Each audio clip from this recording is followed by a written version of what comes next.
একে একে নিভিছে দেউটি। একদা ছায়া সঙ্গীরাও আর সঙ্গ দিচ্ছে না। তারা এখন নতুন পথে, নতুনের সঙ্গে। কেউ বিধানসভায় পৃথক ব্লক তৈরি করে নিজেদের আসল তৃণমূল বলছেন, কেউ মিশে গেছেন অন্য দলের সঙ্গে। তারা এখন বিজেপি নেতৃত্বাধীন জোটের সঙ্গে। কালীঘাটে এখন শুধুই অন্ধকার। কখন কে চলে যাবে বুঝে উঠতে পারছেন না মমতা বন্দ্যোপাধ্যায়। একসময় কোটি কোটি ভোটারের নারী বুঝতেন যিনি, তিনিই এখন অন্ধকারে। একের পর এক নেতা কেউ বিদ্রোহী শিবিরের নাম লেখাচ্ছেন, কেউ দলের পথ ছেড়ে দিচ্ছেন, কেউ আলাদা দলের ছাতার তলায় একজোট হচ্ছেন, কেউ কৌশলে দূরত্ব তৈরি করছেন, কেউ দলটাই ছেড়ে দিচ্ছেন। দল আছে কোথায়? পাশের লোকটাকে সামনে বসিয়ে নিয়ে বলছেন, হাত তুলছেন, একসঙ্গে দেখা গেল সে হাতটা অন্যের হাতে ঢুকে গেল।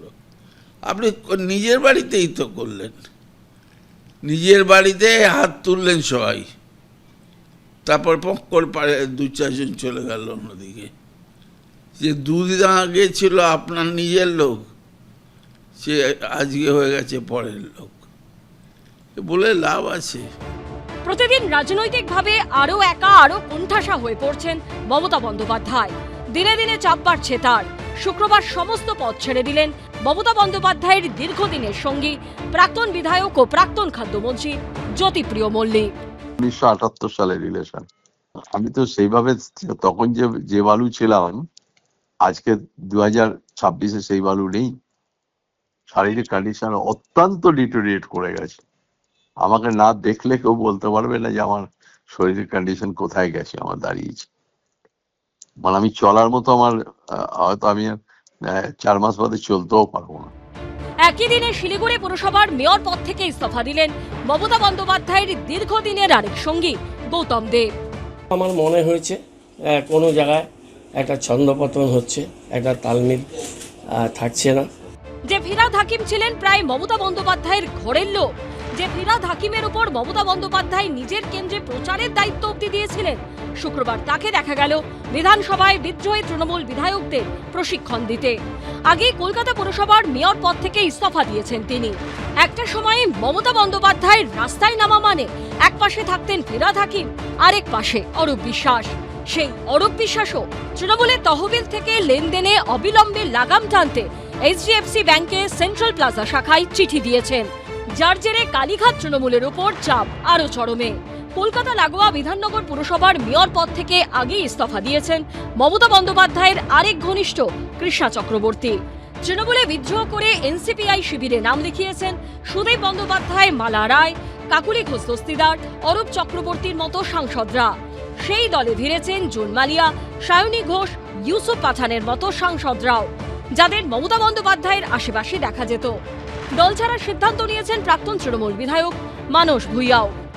সত্যি কথা বলতে কি, আজকের মতো চিফ মিনিস্টার শুভেন্দু অধিকারী মহাশয়, তিনি যে দৃষ্টিভঙ্গিতে বিরোধী দলকে ডাকছেন, এমএলএদের ডাকছেন, এমপিদের ডাকছেন, আলোচনা করছেন, আমি যতদিন দেখেছি তৃণমূলের ভেতরে বিরোধী দলকে ডাকা থেকে শুরু করে কোনো আলোচনা তো দূরের থাক, ন্যূনতম স্বীকৃতি বিরোধী দলের এমএলএ এমপিরা পায়নি এবং নেতৃত্ব পায়নি। সংসদীয় গণতন্ত্রে যে শাসক দল বিরোধী দলকে সংসদীয় মর্যাদা দেয় না, সেই রাজনৈতিক দলের অস্তিত্ব এবং কার্যকারিতা সঠিকভাবে চলে না। আমি অনেকবার দলের মধ্যে বলার চেষ্টা করেছি, শোনেনি। একসময় মমতা বন্দ্যোপাধ্যায়ের পাশে দেখা যেত ভিড়, এখন বাড়িতে কার্যত একলা তিনি। সরে যাচ্ছেন পুরনো সঙ্গীরা। পশ্চিমবঙ্গে কালীঘাট তৃণমূলের অবস্থা হচ্ছে এখন একে একে নিভিচে দেউটি।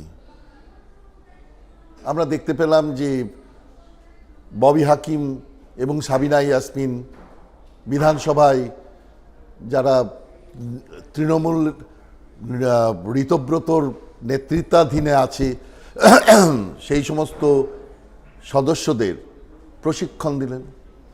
গৌতম দেব শিলিগুড়ির মেয়র পদ থেকে ইস্তফা দিলেন। এমনকি জ্যোতিপ্রিয় মল্লিক, যে অত ঘনিষ্ঠ, যে অত রেশন চুরির দায়ে অভিযুক্ত হওয়া সত্ত্বেও মমতা বন্দ্যোপাধ্যায় যাকে বিরাট বেস্ট পারফর্মার বলে সার্টিফিকেট দিয়েছিলেন এবং টিকিট দিয়েছিলেন, সেও আজকে তৃণমূল দলের প্রাথমিক সদস্য পদ ছাড়ল। সুতরাং বৃত্তটা ক্রমশ সংকুচিত হচ্ছে এবং আরও সংকুচিত হচ্ছে। আসলে মমতা বন্দ্যোপাধ্যায় এবং অভিষেক বন্দ্যোপাধ্যায় এদের নেতৃত্বাধীন তৃণমূলের গায়ে এমনভাবে একটা দুর্গন্ধ, কাটমানি, সিন্ডিকেট, চুরি ইত্যাদির গন্ধ লেগে গেছে, যা থেকে সবাই নিজেকে দূরে রাখতে চাইছে। এবং এরই ফল হিসেবে দেখা যাচ্ছে যে ক্রমশ প্রত্যেক আগেকার যে বিধায়ক, প্রাক্তন মন্ত্রী এবং যারা কাউন্সিলর, তারা প্রত্যেকে জায়গা থেকে, সাংসদ, তারা সবাই সরে যেতে চাইছে। এর ফলে তারা কি পাচ্ছে? দেখুন, অনেকেই কিছু এই মুহূর্তে পাওয়ার জায়গায় নেই, সম্পূর্ণ বৃত্তৃষ্ণা এবং তৃণমূলের দুর্গন্ধ গা থেকে দূর করবার একটা চেষ্টা। যেমন জ্যোতিপ্রিয় মল্লিক, এই মুহূর্তে তার পাওয়ার কিছু নেই, তিনি বিজেপিতে যাবেন এ কথা ঘোষণাও করেননি এবং বিজেপিতে যেতে চাইলেও বিজেপি তাকে নেবে কিনা যথেষ্ট সন্দেহ আছে, এই মুহূর্তে তো নয়।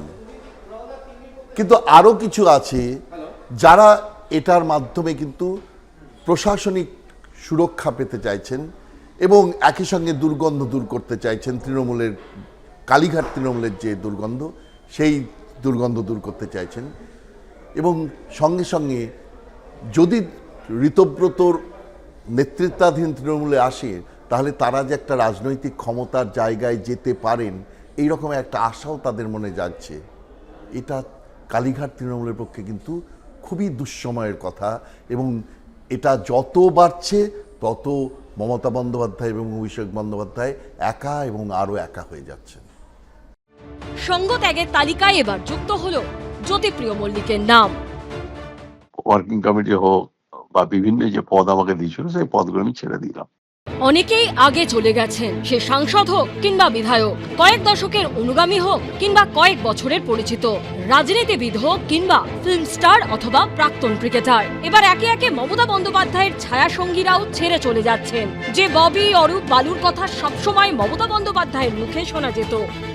আমি ববিকে পাঠিয়েছিলাম, অরূপকে পাঠিয়েছিলাম। বালু যত ভালো কাজ করেছে এ কেউ করতে পারেনি।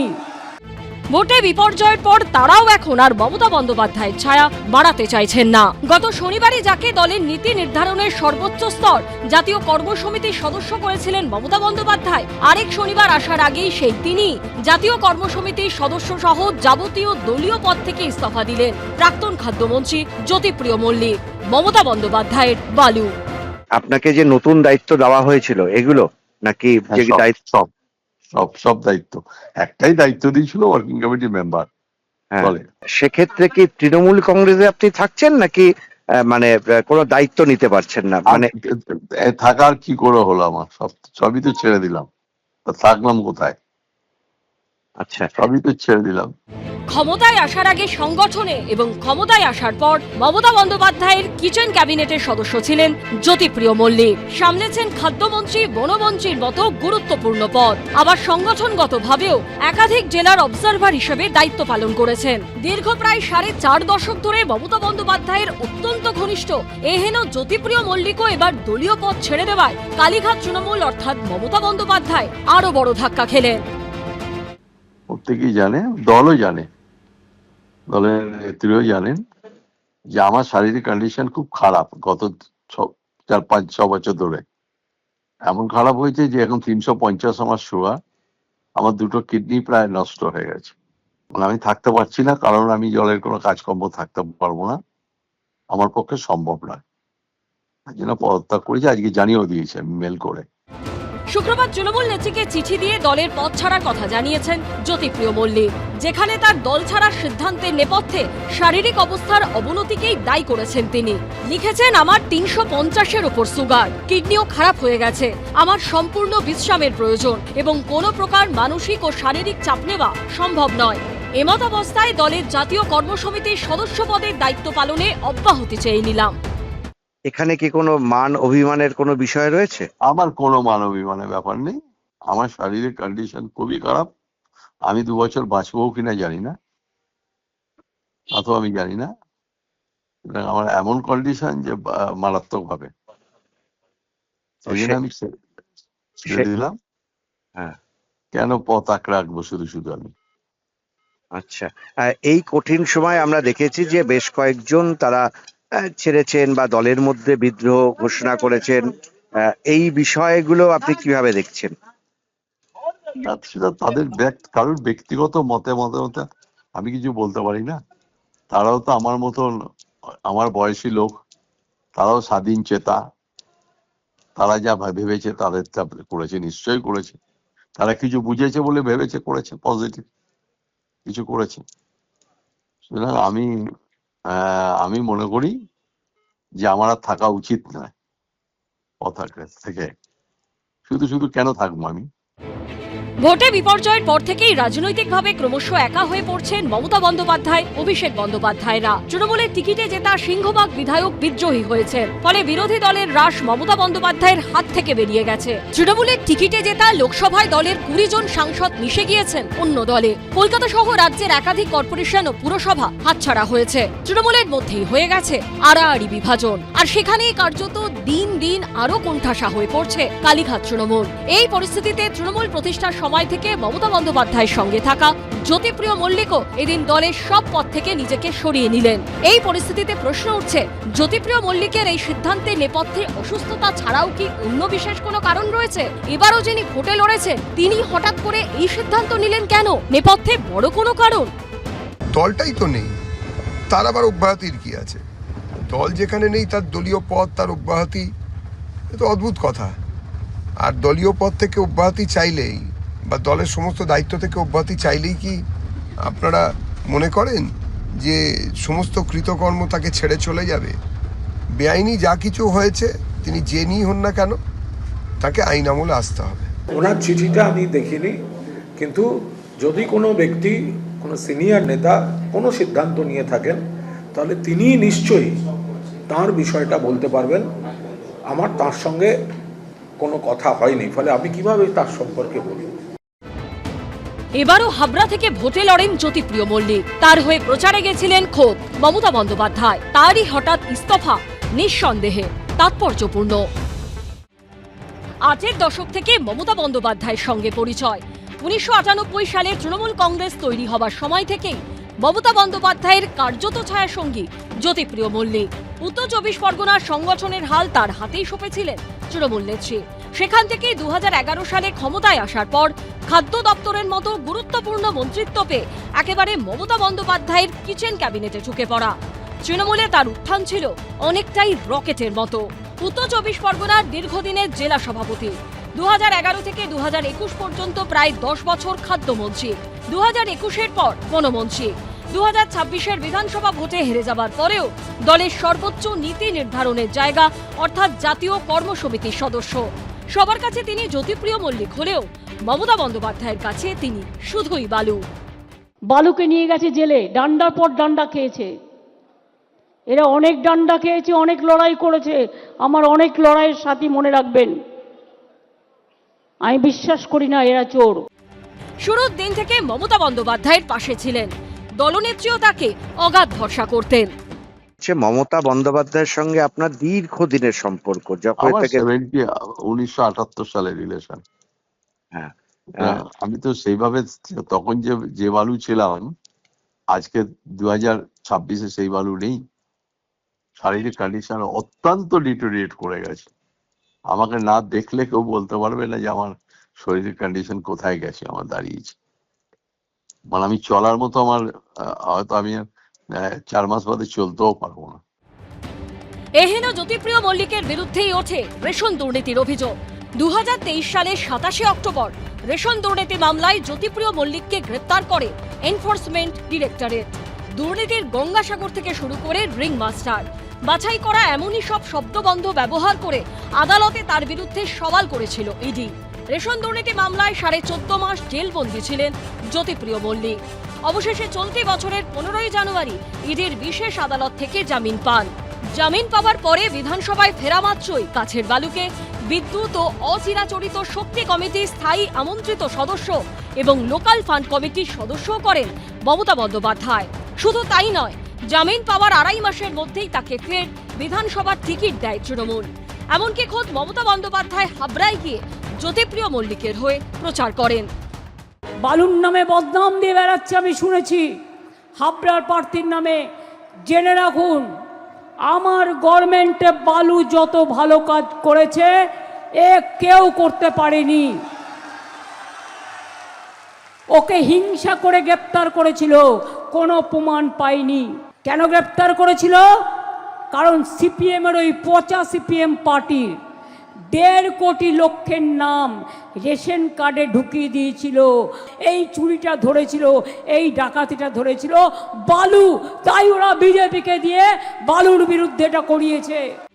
কিন্তু বিজেপি প্রার্থী দেবদাস মণ্ডলের কাছে প্রায় 31,500 ভোটে হেরে যান জ্যোতিপ্রিয় মল্লিক। তারপর থেকে প্রকাশ্যে আর কোনো কর্মসূচিতে সেভাবে দেখা যায়নি জ্যোতিপ্রিয় মল্লিককে। আর এবার তিনি দলের সমস্ত পদ থেকে ইস্তফা দিলেন। জ্যোতিপ্রিয় মল্লিক যদি মনে করে আমি তৃণমূলের সমস্ত পদ থেকে সরে গেলাম আর আমি সাধু সন্ন্যাসী হয়ে গেলাম, উনি কিন্তু সম্পূর্ণ ভুল। কামদুনির কেসের ফাইল যদি রিওপেন হয়, সবার আগে এই জ্যোতিপ্রিয় মল্লিক কিন্তু জেলে ঢুকবে। কারণ জ্যোতিপ্রিয় মল্লিকের নির্দেশে বিদ গোয়েল চার্জশিটটা সাজিয়েছে। আমাদের ঘটনাটা কে ঘটিয়েছিল? তৃণমূল প্রধানের ভাইপো। আর ওই এলাকার দায়িত্ব ছিল জ্যোতিপ্রিয় মল্লিক। প্রধানের কথা শুনে জ্যোতিপ্রিয় মল্লিক শুনেছে, আর জ্যোতিপ্রিয় মল্লিকের কথা শুনেছে বিদ গোয়েল। তা আমাদের যে মেন আসামি আনসার আলী, তার চার্জশিটে নাম নেই। অতীতে একাধিক হুমকি বিতর্কেও জড়িয়েছেন জ্যোতিপ্রিয় মল্লিক। সালটা 2013। সবে বছর দুয়েক হয়েছে 34 বছরের বাম শাসনের অবসান ঘটিয়ে তৃণমূল ক্ষমতায় এসেছে। মমতা বন্দ্যোপাধ্যায় মুখ্যমন্ত্রী, আর তার ঘনিষ্ঠ জ্যোতিপ্রিয় মল্লিক তখন খাদ্য দপ্তরের মন্ত্রী। সেই সময় একাধিকবার সিপিএমকে বয়কটের ডাক দিয়েছিলেন তিনি।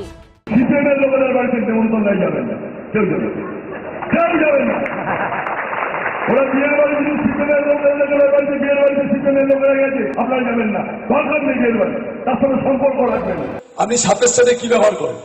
কোকড়ো সাপ যদি ঘরে ঢোকে, কেউটে সাপ যদি ঘরে ঢোকে, কি ব্যবহার করেন? সিপিএমের সাথে সেই ব্যবহার করবেন। সিপিএমকে লাগাতার হুমকি দিয়ে গেছেন জ্যোতিপ্রিয় মল্লিক। চুপ করে থেকেছেন মমতা বন্দ্যোপাধ্যায়, কোনোদিনও কোনো ব্যবস্থা নেননি। সিপিএমের সাথে চলবো না, তার সাথে বৈবাহিক সম্পর্ক তৈরি করব না, তারা কোনো বিয়ের বাড়ি গেলে যাব না, তাদের সাথে বাজারে ব্যাগের থলি নিয়ে বাজারে গিয়ে চায়ের দোকানে দাঁড়িয়ে গল্প করতাম, সে গল্প করবো না। তৃণমূল কংগ্রেস দলটা একেবারে কিভাবে যেন মিলিয়ে গেল। তাসের ঘরের মতন ভেঙে পড়লো, নাকি কর্পূরের মতন উড়ে গেল, বরফের মতন গলে গেল। এ নিয়ে বেশি আগ্রহের কোনো কারণ নেই। এইটা যে তৃণমূল কংগ্রেসের পরিণতি হবে, এটা না বোঝার কোনো কারণ ছিল না। আমি এবং আমরা নির্বাচনের আগে প্রচারের সময় এই কথাটা বারবার বলেছিলাম যে যদি তৃণমূল কংগ্রেস ক্ষমতায় জিততে না পারে, ক্ষমতা ছাড়া এবং পুলিশের ঘেরাটোপ ছাড়া তৃণমূল কংগ্রেস দলটা টিকবে না। আমরা বলছিলাম মাস তিনেকের মধ্যে উঠে যাবে। ভাবিনি যে 1 মাস সময়ের মধ্যেই একটা দল এইভাবে পড়ে যাবে, পারলে মিশিয়ে যাবে, এটা অন্তত কেউ ভাবেনি। এটা ঠিক যে তৃণমূল কংগ্রেসের নেত্রীর নাম মমতা ব্যানার্জি না, মমতা ব্যানার্জির তৃণমূল। যেমন বিজেপির নেতা নরেন্দ্র মোদী না, মোদিজির বিজেপি, ঠিক সেই রকমই মমতার তৃণমূল। এবং মমতা ব্যানার্জির তৈরি করা তৃণমূল, যার যাই কথা থাকুক, এটা নিয়ে কারোর কোনো সন্দেহ নেই যে তিনি খাটাখাটনি করতেন, প্রচুর দৌড়ঝাঁপ করেছেন, যদিও প্রচুর অসত্য বলেছেন, বিভ্রান্ত করেছেন, মানুষকে ঠকিয়েছেন, সেগুলো সব ঠিক, কিন্তু দলটা উনিই তৈরি করেছেন। এবং তারপর এইভাবে দলটা পরিণতি হবে, এটা কে ভেবেছিল? নির্বাচনে হেরে যাবার পর কদিনের মধ্যে একের পর এক ঘটনা। এমএলএরা চললেন আরেক দিকে, এমপিরা চললেন খুঁজে পেতে কি একটা এনসিপিআই নাকি একটা দল সেইখানে। এবং এখন যেটা দাঁড়াচ্ছে, একেবারে জনবিরোধী কাজ করতে করতে কার্যত ভয়ে ভয়ে মানুষ তৃণমূলের সঙ্গে থাকতো, চাপে চাপে মানুষ তৃণমূলের সঙ্গে থাকতো, কিছু পেতে পারি এই কারণে হয়তো তৃণমূলের সঙ্গে থাকতো, আর খুব দেবার কিছু নেই। একসময় তৃণমূল কংগ্রেস অন্যান্য সমস্ত দলগুলোকে ভাঙিয়েছে, আজকে সেই দলটা ভালো খারাপ। বালু মল্লিক একেবারে অনেক বড় নেতা, কি অসভ্যের মতো কথা বলতেন, রাজনীতির মূল্যবোধগুলোকে হারিয়ে দিয়ে কেউ মিশবেন না, কেউ কথা বলবেন না, সাপের মতন পিটিয়ে মারতে হবে, বিয়ে বাড়িতে যাবেন না, বিয়ে দেবেন না ইত্যাদি, এটা অসামাজিক মনোভাবে। এবং তারপরে তিনি প্রশ্রয় পেয়েছেন জেলে যাবার পরেও। একই দিনে বালু মল্লিক, পারলে প্রায় সেই দিনেই ববি হাকিম তিনি চললেন। এই ফিরহাদ হাকিমের পাশাপাশি অরূপ বিশ্বাস কী করছেন কেউ জানে না। রবীন্দ্রনাথ চট্টোপাধ্যায় কদিন আগে যে বালু মল্লিককে নেতা করেছেন তিনি চলে গেলেন। শিলিগুড়ির মেয়র চললেন, কলকাতা কর্পোরেশনের মেয়র কোথায় গেছেন সবাই বুঝতে পারছেন, সল্টলেকের মেয়র কোথায় গেছেন। হাল খারাপ। এভাবে একটা দল চলে না, নীতি নেই, আদর্শ নেই, শুধু ক্ষমতা এবং দাপট এবং পুলিশের ঘেরাটোপ, মানুষকে মিথ্যে প্রতারণা করা। আগে সিপিএম কে হুমকি তো পরে বিজেপিকেও হুমকি দিতে শোনা গেছে জ্যোতিপ্রিয় মল্লিককে। এই পঞ্চায়েত নির্বাচনে করে ঝেঁটিয়ে বিদায় করবো, ঝেঁটিয়ে বিদায় করবো, এমন ঝেঁটে বিদায় করবো যে পাশি সাথে বাংলাদেশ একদম সব করা বাংলাদেশে ঢুকিয়ে দেবো, যা চলে যায় বাংলাদেশ। চালচোর বালু বলুন, মানুষ সহজে চিনতে পারবে। আর অমলেট হতে চাইছে না বলে ছেড়ে দিচ্ছে। এখন ওরা কোথায় পদত্যাগ করবে, ওরা কোথায় কার মাল খেয়েছে কি করেছে, তারপরে পাবলিক যেরকমভাবে অমলেট বানাচ্ছে, সেটার থেকে বাঁচতে এখন এই সব করছে। এতে কি করব আমরা বলুন। গ্রেপ্তারের আগেই মুখ্যমন্ত্রী যেভাবে বলেছিলেন জ্যোতিপ্রিয়র কিছু হয়ে গেলে আমি দেখে নেব, হয়তো হতে পারে জ্যোতিপ্রিয় মল্লিকের আইনজীবী তার জীবন সংশয় আছে বলে মনে করছেন জেলে থাকাটাই সুরক্ষিত থাকবে, সেটা হতে পারে। দ্বিতীয় কথা হচ্ছে যে দেখুন, এই যে জ্যোতিপ্রিয় মল্লিকের গ্রেপ্তার হওয়ার আগে থেকে এবং গ্রেপ্তার এখন অবধি বারে বারে তৃণমূল কংগ্রেস তাদের স্ট্যান্ড কিন্তু বদলাচ্ছে। যেদিন জ্যোতিপ্রিয় মল্লিক বললেন যে দিদি সব জানে, অভিষেক সব জানে, তারপর থেকে আপনি দেখুন তার আগে নেতারা যেভাবে বলেছিল আইন আইনের পথে চলবে, যদি কিছু দোষ করে থাকে হবে, তারা কিন্তু আস্তে আস্তে সবাই বলতে শুরু করলো যে না জ্যোতিপ্রিয়। কল্যাণ বন্দ্যোপাধ্যায় সেই দিন অন ক্যামেরা বললেন যে জ্যোতিপ্রিয় মল্লিক কেন মমতা বন্দ্যোপাধ্যায়ের নাম নেবেন, একদম সরাসরি। আচ্ছা, আজকে মমতা বন্দ্যোপাধ্যায় যেটা খুব সিগনিফিকেন্ট, আবার বলছি, দুটো শব্দ উল্লেখ করেছেন। এই যে উত্তীর্ণ হলে তার অনুষ্ঠান ছিল, ইন্ডিভিজুয়াল প্রবলেম, তাহলে কিছুর দিকে ইঙ্গিত করছেন মুখ্যমন্ত্রী। বলছি তদন্ত যত এগোচ্ছে, ইডি যত জিজ্ঞাসাবাদ করছে, আমার মনে হয় তৃণমূল কংগ্রেসের নেতারাও কনফিউশনের মধ্যে আছে। জ্যোতিপ্রিয় মল্লিক শেষ অবধি সাক্ষী হবেন না তো? জ্যোতিপ্রিয় মল্লিক এমন কিছু ওখানে বলে দিচ্ছেন না তো যাতে করে এই যে মমতা দিদি সব জানেন, অভিষেক সব জানেন, আলটিমেট পুরো দলকে জড়িয়ে দিচ্ছেন? আমার মনে হচ্ছে সেই জন্য এই জায়গাগুলো হচ্ছে। উনি যে কথাটা বলছিলেন যে বিজেপি যুক্ত আছে, আমি ওনাকে একটা প্রশ্ন করছি। 2011 থেকে 2021 সাল, এই 10 বছরে মন্ত্রীর সম্পত্তির পরিমাণ হয়েছে 5 গুণ বেড়েছে, আর মন্ত্রীর স্ত্রীর সম্পত্তির পরিমাণ 26 গুণ বেড়েছে। আর এখানে এফিডেভিট অনুযায়ী মন্ত্রীর স্ত্রী হচ্ছেন হাউস ওয়াইফ। আচ্ছা, আপনি খালি এইটা বলুন যে এখানে হাউস ওয়াইফরা লক্ষ লক্ষ এখানে হাউস ওয়াইফ আছে যাদেরকে আপনারা 500 টাকা ভাতা দিতে হচ্ছে তাদেরকে, আর মন্ত্রী স্ত্রী হাউস ওয়াইফ হয়ে এই যে 26 গুণ সম্পত্তি বাড়ালো। ততরূপ গত সপ্তাহে আমি একাধিক অনুষ্ঠানে জ্যোতিপ্রিয় মল্লিকের পুরনো বক্তব্য দর্শকদের সামনে হাজির করেছি। 2012, 2014 একাধিক মাস। এই সাক্ষাৎগুলোর মোদ্দা কথা একটাই, যে মন্ত্রী নিজে মুখে বলছেন তার দফতরে কি ভয়ঙ্কর চুরি হয়েছে। কখনো বলছেন এদিকে তাকালে এদিক চুরি করছে, কখনো বলছেন এদিকে তাকালে এদিক চুরি করছে, কখনো বলছেন ভিজিলেন্স করাটাও মুশকিল। এমনকি রেশন দোকান থেকে বেরিয়ে বলছেন যে চোরকে কি আর দেখা যায়, যা চোরের জায়গা হবে জেলে, আমাকে দেখবেন, আমি কি করে দেখব। আবার আরেক জায়গায় বলছেন খাদ্য দফতরের বিরুদ্ধে যদি হাইকোর্টে মামলা করে তাহলে আমরা হেরে যাব। আমি বলছি এই স্বীকারোক্তিগুলো লক্ষ্য করো শতরূপ, 2014 সালে, 12 সালে, 2014 সালের একাধিক বক্তব্যে স্পষ্ট দুর্নীতি, নিজের দফতরের দুর্নীতির দিকে মন্ত্রী নিজে আঙুল তুলছেন। অথচ আজকে এই আত্মসহায়কের যা দেখালাম, প্রাক্তন আত্মসহায়ক, তিনি বলছেন ওই একই সময় টাইমলাইন বলে দিচ্ছে, একই মন্ত্রী নিজে ব্যবসা করবেন বলে পিএর তার মা এবং স্ত্রীকে দিয়ে কোম্পানি খোলাচ্ছেন, কখনো নিজে স্ত্রী আর কন্যাকে কোম্পানির ডিরেক্টর করছেন। আমি বলছি যে ওই বক্তব্য যদি সঠিক হয় তাহলে তো সেই মুখ আর মুখোশের গল্পে আমাদের বিশ্বাস রাখতে হবে। ভয়ঙ্কর। উনি যখন বলছিলেন যে এদিকে তাকালে ওদিক চুরি করছে, ওদিকে তাকালে এদিক চুরি করছে, উনি বেসিক্যালি বলতে চাইছিলেন আমি আমার ডান হাতের দিকে তাকালে আমার বাঁ হাতটা চুরি করছে, আমি আমার নিজের বাঁ হাতের দিকে তাকালে আমার ডান হাতটা চুরি করছে। আমি একটা কথা বলি এখানে সুমন, এখানে উনি বললেন তৃণমূলের নেতা যে বাকিপুর বামফ্রন্ট আমলের প্রোডাক্ট। ঠিকই কথা, বামফ্রন্ট আমলের এরকম অনেক ভুলভাল প্রোডাক্ট আছে, যেমন তৃণমূল কংগ্রেসই বামফ্রন্ট আমলের প্রোডাক্ট। কিন্তু একটা আজকে যেটাকে নিয়ে আমরা আলোচনা করছি বা তুমি যেটা শুরুতেই বললে, এটার মধ্যে ফ্যাকচুয়ালি উনি কারেক্ট। তার কারণ 2007 সালে বাকিপুরের এই সম্পত্তি শুরু হয়। 7 থেকে 11 বাকিপুরের 7টা কোম্পানি খোলে এবং তারপরে পরে তৃণমূল আমলে 11টা কোম্পানি যার ফলে মানে ওর সম্পত্তি উন্নততর হয়েছে বাকিপুরের, এ নিয়ে কোনো সন্দেহ নেই। আমি তো 100বার আমি তো মেনে নিচ্ছি বামফ্রন্ট সরকারের আমলে তো পশ্চিমবঙ্গ চোরমুক্ত বাংলা ছিল না, কিন্তু সেই চোরেরাই পরবর্তীকালে তৃণমূল কংগ্রেসের নেতা হলো। আমি বলছি তো বামফ্রন্ট আমলে যাবতীয় চুরি বামফ্রন্ট আমলে শুরু হয়েছে, তার কারণে তৃণমূলটাই তো বামফ্রন্ট আমলে শুরু হয়েছে। সত্যি কথাই তো, কোন জাদু বলে আঙুল ফুলে কলা গাছ হলো, কোটি কোটি টাকা তারা কামালেন, সে উত্তর তারা দিচ্ছেন না। আমি দেখাবো 1 নভেম্বর বুধবার হাওয়ালায় কি পাচারের 100 কোটি, এর উত্তর কি আমরা জানতে চাইছি। আমি মেনে নিচ্ছি বিজেপি খারাপ, কংগ্রেস খারাপ, সিপিএম খারাপ, কিন্তু এর উত্তর কোথায় কেউ দিচ্ছেন না।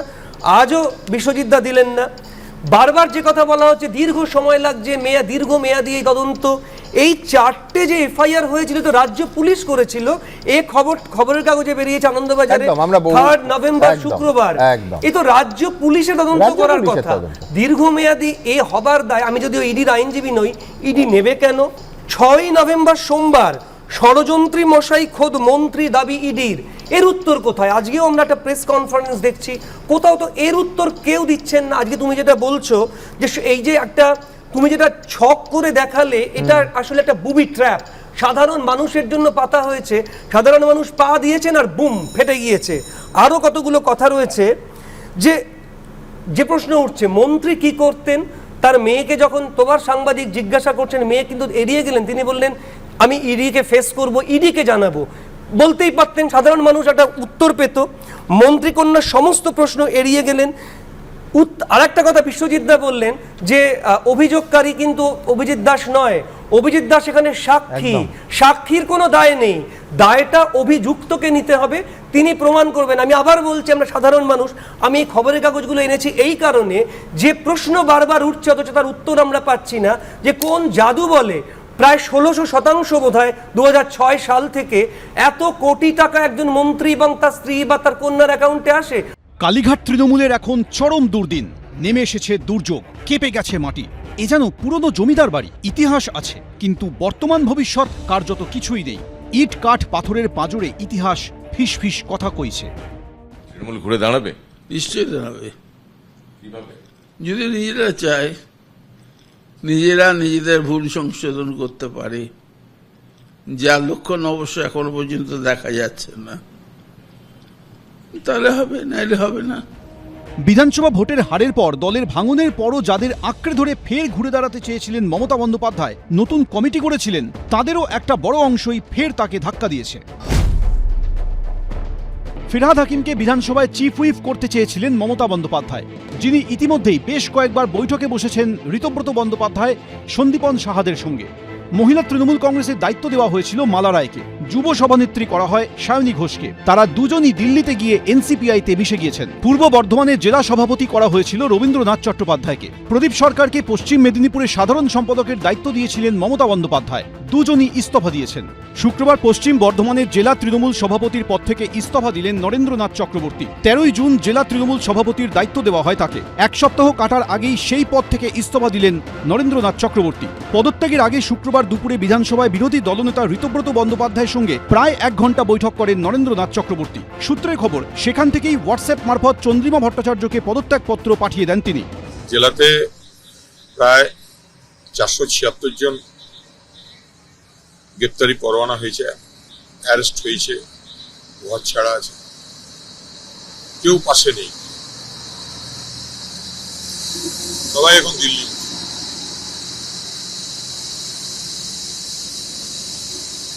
কর্মীদের কি জবাব দেব? আর তাছাড়া শরীরও পারমিট করছিল না।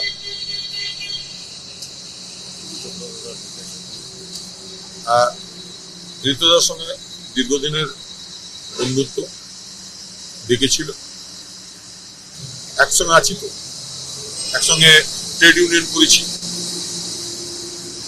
আপনি জেলা সভাপতি পদ ছেড়েছেন, তৃণমূলে কি থাকতেন? মানে মমতা বন্দ্যোপাধ্যায় তৃণমূলে থাকতেন, কালীঘাট তৃণমূলে থাকতেন? তৃণমূলেই তো আছি, সবাই তো তৃণমূলে। শুক্রবার বিরোধী দলনেতার ঘরে বৈঠকে ছিলেন তৃণমূলের আরেক পদত্যাগী রবীন্দ্রনাথ চট্টোপাধ্যায়ও। সম্প্রতি পূর্ব বর্ধমানের জেলা সভাপতি পদ থেকে ইস্তফা দেন তিনি। এদিন নরেন্দ্রনাথ চক্রবর্তীর পাশাপাশি ঋতব্রত বন্দ্যোপাধ্যায়ের সঙ্গে বৈঠক করেন তিনিও। তাহলে কি তিনিও কালীঘাট তৃণমূল থেকে ঋতব্রত তৃণমূলের দিকে যাচ্ছেন? পূর্ব বর্ধমানের জেলা সভাপতি পদ থেকে ছেড়ে দিলেন, আজকে ঋতব্রত বন্দ্যোপাধ্যায়ের ঘরে কেন? আমি এসেছিলাম পেনশনের জন্য, তারই মধ্যে দেখলাম যে আমাদের পুরনো যারা এমএলএ ওখানে আছে সবাই। আর কি আছেন? আরো আখরুজ্জামান তো আমার সবাই ছিল। নরেন চক্রবর্তীও তো আছে। নরেন চক্রবর্তী ছিল। আপনি কি তৃণমূলের সঙ্গে আছেন এখন? এক্ষুনি কিছু বলতে পারছি না।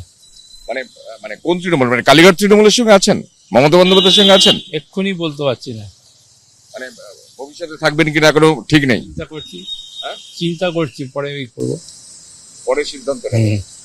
এমনি ঋতব্রত গোষ্ঠীর সঙ্গে যোগ দেবেন, মানে ওর সঙ্গে বৈঠক করলেন? সেগুলো বললাম পরে বলবো আপনাদের। এটা হওয়ারই ছিল। তৃণমূল কংগ্রেসের যারা বর্ষিয়ার নেতা নেত্রী, যারা নেতৃত্ব, যারা মমতা বন্দ্যোপাধ্যায়ের সাথে থেকে দীর্ঘমেয়াদী লড়াই করে তৃণমূল কংগ্রেসকে ক্ষমতা এনেছেন, বাংলায় তৃণমূল কংগ্রেসের সরকার প্রতিষ্ঠিত করেছেন, আজকে তারা যেইভাবে উপেক্ষিত, তারা যেইভাবে অভিষেক বন্দ্যোপাধ্যায় তাকে মমতা বন্দ্যোপাধ্যায় দলের সমস্ত দায়িত্ব তুলে দিয়ে তার দ্বারা নিয়ন্ত্রিত, তিনি যেইভাবে দলকে পরিচালনা করছিলেন, এই ব্যথা তো সবারই মধ্যে ছিল, কিন্তু কোথাও হয়তো সেই সুযোগ ঘটছিল না যে তারা মনের কথাটা ব্যক্ত করতে পারত। সেই কারণেই আজকে যেটা আপনারা দেখছেন, এটা খালি সময়ের অপেক্ষা ছিল। যেই দিন নির্বাচন ভরাডুবির পরে সকল বিধায়ক এবং দলের সিনিয়র নেতৃত্বকে মমতা বন্দ্যোপাধ্যায় ডেকেছিলেন, সেই দিনও ফোকাস কিন্তু অভিষেক বন্দ্যোপাধ্যায়ের ওপরেই ছিল। মমতা বন্দ্যোপাধ্যায় তিনি সকলকে সেদিন বলেছিলেন যে উঠে দাঁড়িয়ে স্ট্যান্ডিং ওভেশন দিতে বলেছিলেন এবং সেটাকে রেজলিউশন আকারে সেটাকে নোট করতে বলেছিলেন। তো এই এমত অবস্থাতে যেখানে সকলেই বুঝতে পারছে আজকে এই বিপর্যয়ের কারণ কি, অভিষেক বন্দ্যোপাধ্যায়ের ভূমিকা, যেই ভূমিকা তাকে নিয়ে আসা হয়েছিল, সেই ভূমিকা পালন করতে শুধু তিনি ব্যর্থই নয়, দলের সংগঠনকে গ্রাসরুট থেকে শেষ করে দেওয়া, যে দল কিভাবে চলে, জেলা ব্লক স্তর থেকে খবর উঠে আসবে, সেগুলোকে পর্যালোচনা করা হবে, তারপরে নানান রকম সিদ্ধান্ত নেওয়া হবে সাংগঠনিক, এবং সাংগঠনের মধ্যে দিয়ে দল চলবে। কিন্তু এরা যারা আজকে আপনারা দেখছেন একের পর এক পদত্যাগ করছে, নিজের দায়িত্ব ছেড়ে দিচ্ছে, বা যে ওয়ার্কিং কমিটি তৈরি হচ্ছে, যাদেরকে ওয়ার্কিং কমিটির মেম্বার করা হচ্ছে, পদাধিকার করা হচ্ছে, পরের দিন দেখা যাচ্ছে যে তারাই আবার অন্য কোথাও চলে যাচ্ছে। মানে এই কমিটি করে আর লাভ নেই, কারণ কে আছে কে নেই, আজকে যে আছে পরের দিন সে থাকবে কিনা এটা বলা যাচ্ছে না নিশ্চিতভাবে। তো এমত অবস্থাতে যারা দলের বর্ষিয়ার নেতৃত্ব, তারা আজকে সিদ্ধান্ত নিচ্ছে বুঝে, কারণ তাদেরও তো কণ্ঠরোধ করা হয়েছে, তাদেরকেও তো দায়িত্ব দেওয়া হয়েছিল, কিন্তু সেই দায়িত্ব তারা পালন করতে পারতেন না। তারা নামকাওয়াস্তেই সেই দায়িত্বে ছিলেন। দায়িত্ব পালন হতো, নিয়ন্ত্রিত হতো একটি এজেন্সির দ্বারা, নিয়ন্ত্রিত হতো ক্যামাক স্ট্রিট দ্বারা। তো ক্যামাক স্ট্রিট বা এজেন্সিতে কারা থাকতে, তারা তো কেউ পলিটিক্যাল নয়, নন পলিটিক্যাল ব্যক্তি পার্টি চালাতে শুরু করেছিলেন, এবং যেহেতু নন পলিটিক্যাল ব্যক্তিদের হাতে পার্টির রাশ উঠে এসেছিল, তারাই পার্টিকে নিয়ন্ত্রণ করতেন। এবং কম বয়সী ছেলে মেয়ে, যাদের বয়সটা বিষয় নয়, কিন্তু যাদের রাজনৈতিক অভিজ্ঞতা নেই, তারা জেলায় গিয়ে গিয়ে ইনস্ট্রাকশন দিত কাদেরকে, যারা দীর্ঘদিন থেকে দলের সংগঠন সামলে আসছেন। যখন তৃণমূল কংগ্রেস গঠন হয়েছে তখন থেকে তৃণমূল কংগ্রেসটা তার জেলায় বা তার ব্লকে করেছেন, তাদেরকে গিয়ে ইনস্ট্রাকশন দিচ্ছেন কারা, ক্যামাক স্ট্রিট বা আইপ্যাকের সংস্থায় চাকরি করা কিছু অনভিজ্ঞ ছেলেমেয়েরা গিয়ে তাদেরকে ইনস্ট্রাকশন দিচ্ছেন। তো এই যা পরিবেশ পরিস্থিতি তৈরি হয়েছিল, আজকে সেই পরিবেশ থেকে মুক্তি পেয়েছে। ঝাঁঝা করে চারিদিকে, নিস্তব্ধ নিঝুম, শুধু মোর ঘরে নাহি বিশ্রামের ঘুম। কবির কল্পনাই যেন কঠোর বাস্তব হয়ে উঠেছে মমতা বন্দ্যোপাধ্যায়ের ঘরে। যেতে নাহি দেব বললেও একে একে ছেড়ে যাচ্ছেন প্রিয়জনরা। একটু একটু করে শেষ হয়ে যাচ্ছে মমতা বন্দ্যোপাধ্যায়ের সাম্রাজ্য। সাংসদ, বিধায়ক, প্রাক্তন কাউন্সিলর সবাই ছেড়ে চলে যাচ্ছেন। ভাঙছে একের পর এক কর্পোরেশন। কলকাতা বিধাননগর, চন্দননগরের পর শুক্রবার ইস্তফা দিলেন শিলিগুড়ির মেয়রও। ইস্তফা দিলেন তৃণমূল নেতা গৌতম দেব। শুক্রবার শিলিগুড়ির পুর কমিশনারকে পদত্যাগপত্র পাঠিয়ে দিয়েছেন তিনি। ছেড়ে দিয়েছেন সরকারি গাড়ি ও নিরাপত্তারক্ষী। শিলিগুড়ি পুর নিগমের মেয়র হিসেবে আমার পদত্যাগপত্র আমি তুলে দিয়েছি। একটি পৌর কর্পোরেশনকে পরিচালনা করবার জন্য যে দক্ষতার প্রয়োজন, সেই দক্ষতার অভাব। মমতা বন্দ্যোপাধ্যায়ের দীর্ঘদিনের আস্থাভাজন রাজনৈতিক সঙ্গী গৌতম দেব দাপটের সঙ্গে সংগঠন সামলেছেন মেয়র থেকে মন্ত্রীর গুরু দায়িত্ব। 2011 সালের বিধানসভা নির্বাচনে ডাবগ্রাম ফুলবাড়ি কেন্দ্র থেকে জিতে উত্তরবঙ্গ উন্নয়ন মন্ত্রী হন গৌতম দেব। 2016 সালে একই কেন্দ্রে তাকে প্রার্থী করেন মমতা বন্দ্যোপাধ্যায়। পুনর্নির্বাচিত হবার পর গৌতম দেব হন পর্যটন মন্ত্রী, কিন্তু হ্যাট্রিক হয়নি। 2021 সালে ডাবগ্রাম ফুলবাড়ি আসনে পরাজিত হন তিনি। 2022 সালের শিলিগুড়ি পুর নির্বাচনে জয়লাভ করে তৃণমূল। মেয়র করা হয় গৌতম দেবকে। 2026 সালেও শিলিগুড়ি বিধানসভা কেন্দ্রে গৌতম দেবকে প্রার্থী করেন মমতা বন্দ্যোপাধ্যায়, কিন্তু হেরে যান বিজেপি প্রার্থী তথা বর্তমান পরিষদীয় মন্ত্রী শঙ্কর ঘোষের কাছে। শুক্রবার মেয়র পদ থেকে ইস্তফা দিলেন গৌতম দেব। আমার মনে হয়েছে কোনো জায়গায় একটা ছন্দপতন হচ্ছে, একটা তালমিল থাকছে না। রাজ্য সরকারের সিদ্ধান্ত অনুযায়ী একেবারে জরুরি প্রয়োজন ছাড়া সমস্ত অর্থ খরচ করা, সেটা বিধিনিষেধ ছিল। এবং বিভিন্ন সময়ে রাজ্য সরকারের বিভিন্ন মিটিংগুলো হচ্ছে, ডিস্ট্রিক্ট অ্যাডমিনিস্ট্রেশনের সাথে আধিকারিকদের মিটিং হচ্ছে। তো মেয়র সেখানে খুব একটা কনফারেন্সের জায়গায় থাকছিলাম না। আর অমলেট হতে চাইছে না বলে ছেড়ে দিচ্ছে। এখন ওরা কোথায় পদত্যাগ করবে, ওরা কোথায় কার মাল খেয়েছে, কি করেছে, তারপরে পাবলিক যেরমভাবে অমলেট বানাচ্ছে, সেটার থেকে বাঁচতে এখন এইসব করছে। এতে কি করব আমরা বলবো? ইতিমধ্যেই পদত্যাগ করেছেন কলকাতার mayor Firhad Hakim, বিধাননগরের mayor Krishna Chakraborty, চন্দননগরের mayor Ram Chakraborty. Trinamool সূত্রে খবর, বিধানসভা নির্বাচনে হেরে যাওয়ার পর পদত্যাগ করতে চান গৌতম দেব, কিন্তু মমতা বন্দ্যোপাধ্যায়ের অনুমতি ছিল না। গত 14 তারিখ তিনি কালীঘাটে এসে দেখাও করেন মমতা বন্দ্যোপাধ্যায়ের সঙ্গে। সম্প্রতি মেয়র পারিষদদের সঙ্গে বৈঠক করেন গৌতম দেব। সূত্রের খবর, ওই বৈঠকেও পদত্যাগের ইচ্ছা প্রকাশ করলে মেয়র পারিষদদের একাংশ তাকে বাধা দেন। শেষমেশ যেদিন পদত্যাগ করলেন জ্যোতিপ্রিয় মল্লিক, সেদিনই মেয়র পদ থেকে ইস্তফা দিলেন গৌতম দেব। দেখুন, যে কোনো সংস্থা আর বিশেষ করে রাজনৈতিক দল যদি নীতি, আদর্শ এবং উদ্দেশ্য সফল নিয়ে জনকল্যাণের জন্য কাজ করে, সেই পার্টি নির্বাচনে বারবার হারলেও পার্টির কলেবর খুব একটা কমে না, জনসমর্থন কমে, কিন্তু নেতা কিংবা এমএলএ এমপিদের সমর্থনে খুব একটা হেরফের হয় না। কিন্তু যদি কোনো পার্টি হয় যার কোনো নীতি নেই, যার কোনো রাজ্যের গণতন্ত্রের প্রতি দায়বদ্ধতা নেই, মানুষের প্রতি কোনো কর্তব্য নেই, কোনো আদর্শ নেই, শুধুমাত্র 3টে কারণে একটা দল যদি দাঁড়ায়, একটা তোলাবাজি, একটা কাটমানি আর একটা সন্ত্রাসবাদ, স্বাভাবিকভাবেই সেই দল ক্ষমতা হারালে পরে কাটমানিও নেই, সন্ত্রাসবাদের জায়গাও নেই, তোলাবাজির তো কোনো প্রশ্নই নেই। তো স্বাভাবিকভাবে যারা ওই তোলাবাজি কাটমানির ফ্রন্টে ছিল তারা কি করবে? কারণ পয়সাই যাদের প্রাণ, পয়সাই যাদের রক্ত মজ্জা, তারা পয়সার রাস্তা যখন বন্ধ হয়ে গেছে, তখন স্বাভাবিকভাবেই তাদের সেই পার্টি থেকে মোহভঙ্গ হবে। তৃণমূল আমার মনে হয়, ভারতে তো নিশ্চিত করে আমি বলছি, পৃথিবীতেও আমার মনে হয় 1.5 মাসের মধ্যে এত বড় একটি পার্টি এই রকম জায়গায় উপস্থিত হবে।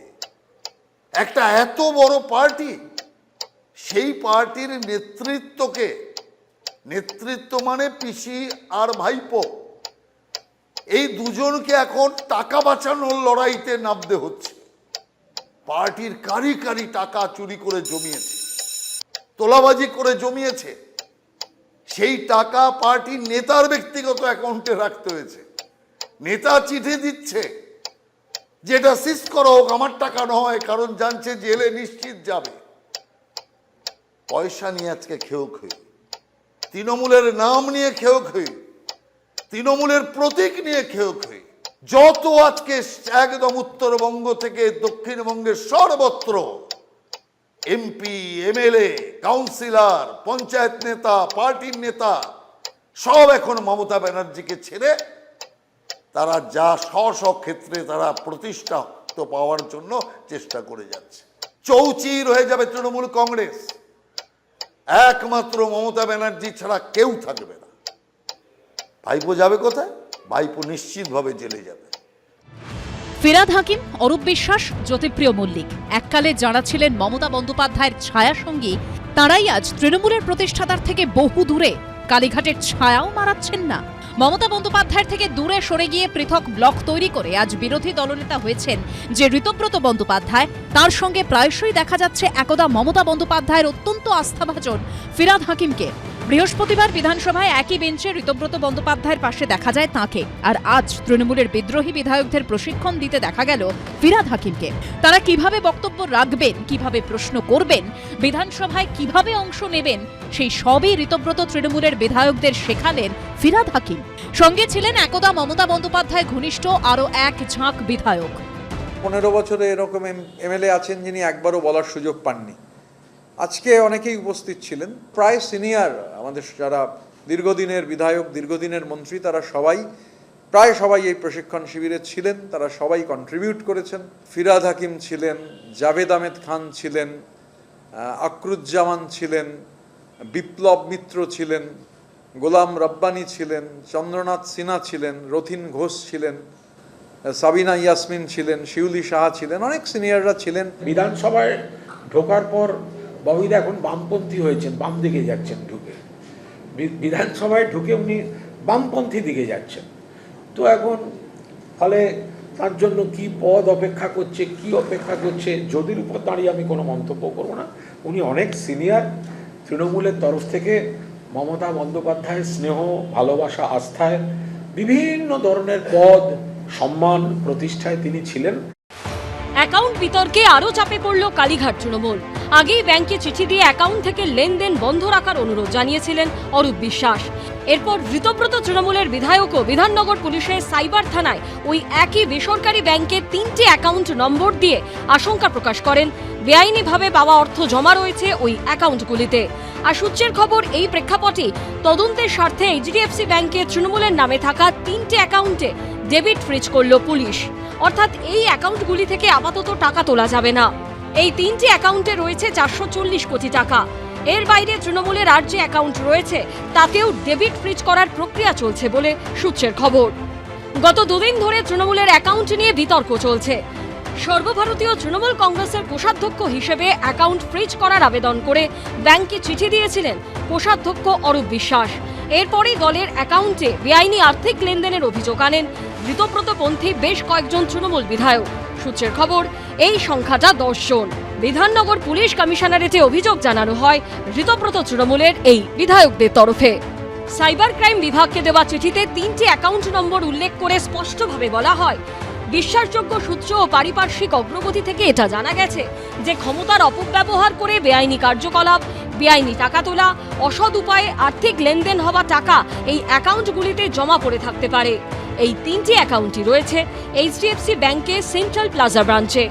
আর তাৎপর্যপূর্ণভাবে এইচডিএফসি ব্যাংকের এই ব্রাঞ্চে থাকা তৃণমূলের অ্যাকাউন্টটি ফ্রিজ করার আবেদন জানিয়ে চিঠি দিয়েছিলেন অরূপ বিশ্বাসও। এরপর অ্যাকাউন্ট ফ্রিজ করার আবেদন জানিয়ে পুলিশকে চিঠি দেন ঋতব্রত তৃণমূলের একাধিক বিধায়ক। এই চিঠিকে এফআইআর হিসেবে গ্রহণ করার আবেদন করে তদন্তের দাবিও তোলেন অভিযোগকারী ঋতব্রত তৃণমূলের বিধায়ক। অ্যাকাউন্টে যে টাকা, এটা যে কাটমানির টাকা নয়, এটা যে ডাকাতির টাকা নয়, এক্সটর্শনের টাকা নয়, নানান ধরনের দুর্নীতির টাকা নয়, এটা প্রমাণ করা আমাদের পক্ষে সম্ভব নয়। এবং এই যে টাকা, ধরুন এই যে চার্টার্ড ফ্লাইট, তো এই টাকা থেকেই খরচ হচ্ছে। তো স্বাভাবিকভাবে আমরা আমাদের বিধায়করা তারা বিধাননগরে সেখানে আমরা অভিযোগ দায়ের করেছি যে অবিলম্বে এই যে এগুলো তদন্ত করা হোক, তদন্ত করে দেখা হোক যে কোথা থেকে টাকাগুলো এসেছে, টাকাগুলো কোথা থেকে ঢুকেছে। এবং এটা তদন্তের আওতায় না এলে গোটাটা বুঝতে পারা যাবে না। আমাদের একাধিক বিধায়ক তারা লিখিতভাবে এফআইআর করেছেন যে এটা তদন্ত হোক এবং এই ট্রানজ্যাকশনগুলো বন্ধ থাকুক। যদি কেউ কোনো চিঠি দিয়ে থাকেন, তাদের কাছে কোনো তথ্য থাকলে তারা চিঠি দিয়েছেন কি দেননি সম্পূর্ণ তাদের ব্যাপার, তারা বেটার বলতে পারবেন। তো থানায় অভিযোগ তারা করেছেন, তাদের গণতান্ত্রিক অধিকার আছে, কিন্তু তার আগে থানার অভিযোগ তো যখনই ইচ্ছা করা যায়, তার আগে একবার দলনেত্রীর কাছে গোটা বিষয়টা জানিয়ে বা তারা যে কোনো বিষয়ে আপত্তি করতে চান তো সেটা যদি দলনেত্রীকে একবার বলতেন তাহলে বোধহয় এইরকম একটা মনে হতো না যে তাড়াহুড়ো করে একদম অন্য শিবিরে গিয়ে সই করে থানায় জমা দেওয়াটাই যেন অগ্রাধিকার। ঋতব্রত তৃণমূলের এই বিধায়কদের তরফে চিঠিতে আরো বলা হয়, অ্যাকাউন্টে ঢোকা এই টাকার উৎস কি, কারাই সঙ্গে যুক্ত তা নিয়ে পুঙ্খানুপুঙ্খ তথ্য তাদের কাছে নেই। মুশকিল হচ্ছে ওদের দলের টাকা, ওদের দলের নেতারা তারা নিজেরা ভাগ বাটোয়ারা করবার জন্য আজকে এ বলছে ফ্রিজ করো, ও বলছে ফ্রিজ থেকে বার করো। এতে আমাদের কি করার আছে বলুন? কিন্তু আমরা চাই এ টাকা জনগণের, এ টাকা ইডি এসে তদন্ত করুক এবং এই টাকা দরকার মতন তারা ফ্রিজ করুক, ইডি এই টাকা সিজ করুক। প্রাক্তন মন্ত্রী অরূপ বিশ্বাস তিনি একটি পত্র বোমা ফাটিয়েছেন। তিনি বলেছেন ব্যাংককে চিঠি দিয়ে যে তৃণমূলের যে বর্তমান ব্যাংক অ্যাকাউন্ট তার তিনি কোষাধ্যক্ষ এবং যাতে সেই অ্যাকাউন্ট থেকে যে টাকা আছে সেখানে তার অপব্যবহার না হয় তার জন্য তিনি ব্যাংকের ম্যানেজারকে চিঠি লিখে অ্যাকাউন্টটা ফ্রিজ করতে বলেছেন। ভাবা যায়। আবার আমরা জানতে পারলাম যে আগেই নাকি নতুন একজন কোষাধ্যক্ষ এসে গিয়েছেন, যদিও তার সম্পর্কে আমরা কিছুই জানতাম না। কিছুদিন আগে মমতা বন্দ্যোপাধ্যায়ের বাড়িতে যখন সিআইডি এলেন তখনও তিনি ছিলেন এবং তিনি বলছিলেন আমি ভলান্টিয়ারি সার্ভিস দিচ্ছি, আমি তৃণমূলের কেউ নেই, কিন্তু তিনি একবারও বলেননি যে তিনিই বর্তমান কোষাধ্যক্ষ। অর্থাৎ কোষাধ্যক্ষকে তা নিয়ে একটা বিতর্ক সৃষ্টি হলো এবং বর্তমানে অরূপ বিশ্বাসের চিঠির বলে তৃণমূলের বর্তমান অ্যাকাউন্ট ফ্রিজ হয়ে গেল। সেখানে প্রায় 1592 কোটি টাকা রয়েছে। এছাড়াও বিভিন্ন জায়গায় প্রচুর টাকা রয়েছে তৃণমূলের। কোথাও আমরা দেখতে পাচ্ছি কলেজ থেকে টাকা উদ্ধার হচ্ছে, কোথাও বা পাটের ক্ষেতে, কখনো বা দেখতে পাচ্ছি সুটকেসে টাকা উইয়ে খেয়ে গেছে। দেখুন, তৃণমূলের বিরুদ্ধে দুর্নীতির অভিযোগ প্রথম থেকে। আমি যে কথা বারবার বলি যে 15 বছরে পশ্চিমবঙ্গটাকে 150 বছর পিছিয়ে শুধু দেয়নি, পশ্চিমবঙ্গের উপরে জমা পাক পরিষ্কার করতে হয়তো আগামী আরও 150 বছর লাগবে। আমি কেন এরভাবে বলছি যে দেখুন, তৃণমূল যে শুধু ইলেকটোরাল বন্ডে টাকা পেয়েছে তা নয়, তৃণমূল সব জায়গা থেকে টাকা জোগাড় করেছে। কাটমানি জোগাড় করেছে। কাটমানির কথা তো আমরা বহু বছর ধরে শুনে আসছি। হালে যে কথাগুলো শুনছি খুব ইন্টারেস্টিং, তাঁরা নাকি বলেছেন যে একেবারে গরিব প্রান্তিক মানুষদের যে তোমাদের আমি সরকারি যোজনার ঘর পাইয়ে দেবো, আমাদের টাকা দাও। কোথাও বলেছেন লক্ষ্মীর ভাণ্ডার থেকে 1500 টাকা দেবো, আমাকে তার থেকে তুমি 300 টাকা দাও বা 400 টাকা দাও। কোথাও বলছেন কাজ দেবো, টাকা দাও। অর্থাৎ সর্বক্ষেত্র থেকে তারা টাকা তুলেছেন। সব টাকা যে আইনি পথে তা নয়, এটাই আমার বক্তব্য। অর্থাৎ আইনি বেআইনি সব জায়গা থেকে তারা টাকা তুলেছেন এবং তৃণমূল দলটা যেন ওই টাকা স্কুইজ করার জন্য বা টাকা এক্সটর্ট করার জন্যই জন্ম নিয়েছিল। এবং এই যে টাকাটা তা রাখা রয়েছে 1592 কোটি টাকা, তো আমরা শুধু জানতে পারছি আইনি টাকা। এছাড়াও আরও বিভিন্ন জায়গায় কত টাকা তারা লুকিয়ে রেখেছে তার কোনো ঠিক নেই। আজকে আপনারা যার কথা বলছেন যে একজন বর্তমান এমএলএ, তিনি একটি চিঠি লিখে বা তিনি একটি অভিযোগ দায়ের করেছেন, দায়ের করে বলছেন যে তৃণমূলের বিভিন্ন টাকা কোথায় গেছে তিনি জানেন। আমার প্রশ্ন হলো, এতদিন তিনি চুপ করেছিলেন কেন? তিনি কি অপেক্ষা করছিলেন যে 4 তারিখ যদি পট পরিবর্তন না হতো তাহলে তিনি এই অভিযোগটা দায়ের করতেন না? তিনি কি ভেবেছেন যে এই অভিযোগ দায়ের করে তিনি বাঁচবেন, ডুবন্ত নৌকো থেকে লাফ দিয়ে তিনি বিক্ষুব্ধ গোষ্ঠীতে জয়েন করে বাঁচবেন? আমার মনে হয় তা কিন্তু বাঁচা সম্ভব নয়। যতটা আমরা জানতে পারছি যে ইনফরমেশন টেকনোলজি অ্যাক্ট বা ভারতীয় ন্যায় সংহিতাতে তো অভিযোগ দায়ের করা হয়েইছে। আমি জানি না মানি লন্ডারিং অ্যাক্ট কেন এখনো আসেনি বা এখানে পিএমএলএ অ্যাক্টও কেন আসেনি। ঋতব্রত তৃণমূলের বিধায়ক তার চিঠিতে এও লিখেছেন, তদন্তের স্বার্থে যে কোনো রকম সহযোগিতা করতে প্রস্তুত। ব্যাংকের কাজ হচ্ছে, ব্যাংক যখন এটি অথরাইজ সিগনেচার দিয়েছে, এখন কিন্তু এই ব্যাপারটা স্টেলমেট পজিশনে রয়ে গেল। এর মধ্যে যেটা হয়েছে, বিধানসভাতে এবং পরিষদের যে বিরোধী দল রয়েছে, এখন পর্যন্ত অথরাইজ যেটা বিরোধী দল, তারা কিন্তু বাই দিস টাইম একটা কিন্তু তারা কমপ্লেন পাঠিয়েছে, লেটার অফ কমপ্লেন পাঠিয়েছে বিধাননগর থানাতে ফর স্টার্টিং এ কেস এবং ইনভেস্টিগেশন যাতে সঠিকভাবে হয়। কারণ এই source of procurement of money, use of money এবং কিভাবে কোথায় কিভাবে টাকা গেছে, কোন খাতে গেছে, কিভাবে এটা ব্যবহৃত হয়েছে, কারোর পার্সোনাল অ্যাকাউন্টেও গেছে কিনা বিশদ এটা নিয়ে কিন্তু একটা তদন্ত করা উচিত বলে তারা একটা অভিযোগ এবং লেটার অফ কমপ্লেন পাঠিয়েছে বিধাননগরে। আমি মনে করি এই অবস্থাতে কিন্তু বিধাননগর পুলিশ স্টেশনের উচিত ইমিডিয়েটলি একটা ইনভেস্টিগেশন চালু করা দরকার এবং ইনভেস্টিগেশন চালু করতে গেলে একটা ক্রিমিনাল কেস রেজিস্টার করা দরকার এগেনস্ট আননোন, এবং তখন কিন্তু কতগুলো পয়েন্টস অফ ইনভেস্টিগেশন আছে, যেটা হচ্ছে source of procurement of money এবং কোথায় কোথায় কোন খাতে গেছে, পার্সোনাল কোনো খাতে গেছে কিনা, কোন সূত্র ধরে এই টাকা পাওয়া গেছে, ইলেকটোরাল বন্ডের সূত্রে কত পাওয়া গেছে এবং গভর্নমেন্টাল ফান্ড কোনো ডিফলকেশন হয়েছে কিনা, গভর্নমেন্ট মানি মিসঅ্যাপ্রোপ্রিয়েশন হয়েছে কিনা, ডিটেলস কিন্তু তদন্তের আওতায় নিয়ে আসা দরকার immediately for the interest of the investigation. এটা কিন্তু ইমিডিয়েটলি করা দরকার এবং বিধাননগর পুলিশের উচিত যে এটা একটা সিনিয়র লেভেলে একটা সিট গঠন করা দরকার এবং এই সিটের মধ্যে এবং এক্সপার্ট যারা থাকবে তারা কিন্তু তাদেরও ইনক্লুড করা দরকার, যারা এই সমস্ত ফিনান্সিয়াল ট্রানজ্যাকশানে যাদের এই সমস্ত নলেজেবল আছে যারা, তাদের কিন্তু এটাকে ইমিডিয়েটলি জানা দরকার যে কোথায় কোথায় কোন খাতে গেছে। সুতরাং at the same time HDFC bank অথরিটির উচিত এখন সমস্ত ট্রানজ্যাকশান বন্ধ করা উচিত, যেহেতু অরূপ বিশ্বাস তৃণমূল দলের একটা অথরাইজড সিগনেটারি, তার মানে কিন্তু ব্যাংককে ধরেই নিতে হবে যে অরূপ বিশ্বাস যেটা বলছে সেটাই কিন্তু তৃণমূল দল বলছে। সুতরাং এর বেসিসে কিন্তু এখন স্টেলমেট পজিশনে এই টাকাটা রয়ে গেল এবং সবচাইতে বড় কথা এর দুর্নীতির টাকা ওখানে ঢুকেছে কিনা, কিভাবে ঢুকেছে, কখন ঢুকেছে, কারা বেনিফিশিয়ারি হয়েছে, কোনো পার্সোনাল বেনিফিট কেউ পেয়েছে কিনা সেটাও কিন্তু তদন্তের আওতায় আসা উচিত। যদিও কালীঘাট তৃণমূলের দাবি অরূপ বিশ্বাস আগে দলের কোষাধ্যক্ষ ছিলেন, এখন আর নেই। সর্বভারতীয় তৃণমূল কংগ্রেসের কোষাধ্যক্ষ অরূপ বিশ্বাস প্রাক্তন মন্ত্রী ছিলেন, কিন্তু 5ই জুন ওয়ার্কিং কমিটির মিটিং থেকে যে সিদ্ধান্ত হয়েছে, ফলে এখন আমাদের কোষাধ্যক্ষ শুভাশিস চক্রবর্তী। দলের তরফ থেকে এটা একদম স্পষ্ট করে দেয়া হচ্ছে যে অরূপ বিশ্বাস আমাদের কোষাধ্যক্ষ ছিলেন। আমি এই বিষয়ে কোনো মন্তব্য করবো না। আমি বলেছি কদিন এটা কদিন পরে বলবো। বিতর্কের এই আবহে এবার তদন্তের স্বার্থে এইচডিএফসি ব্যাংকের তৃণমূলের নামে থাকা 3টি অ্যাকাউন্টে ডেবিট ফ্রিজ করল পুলিশ।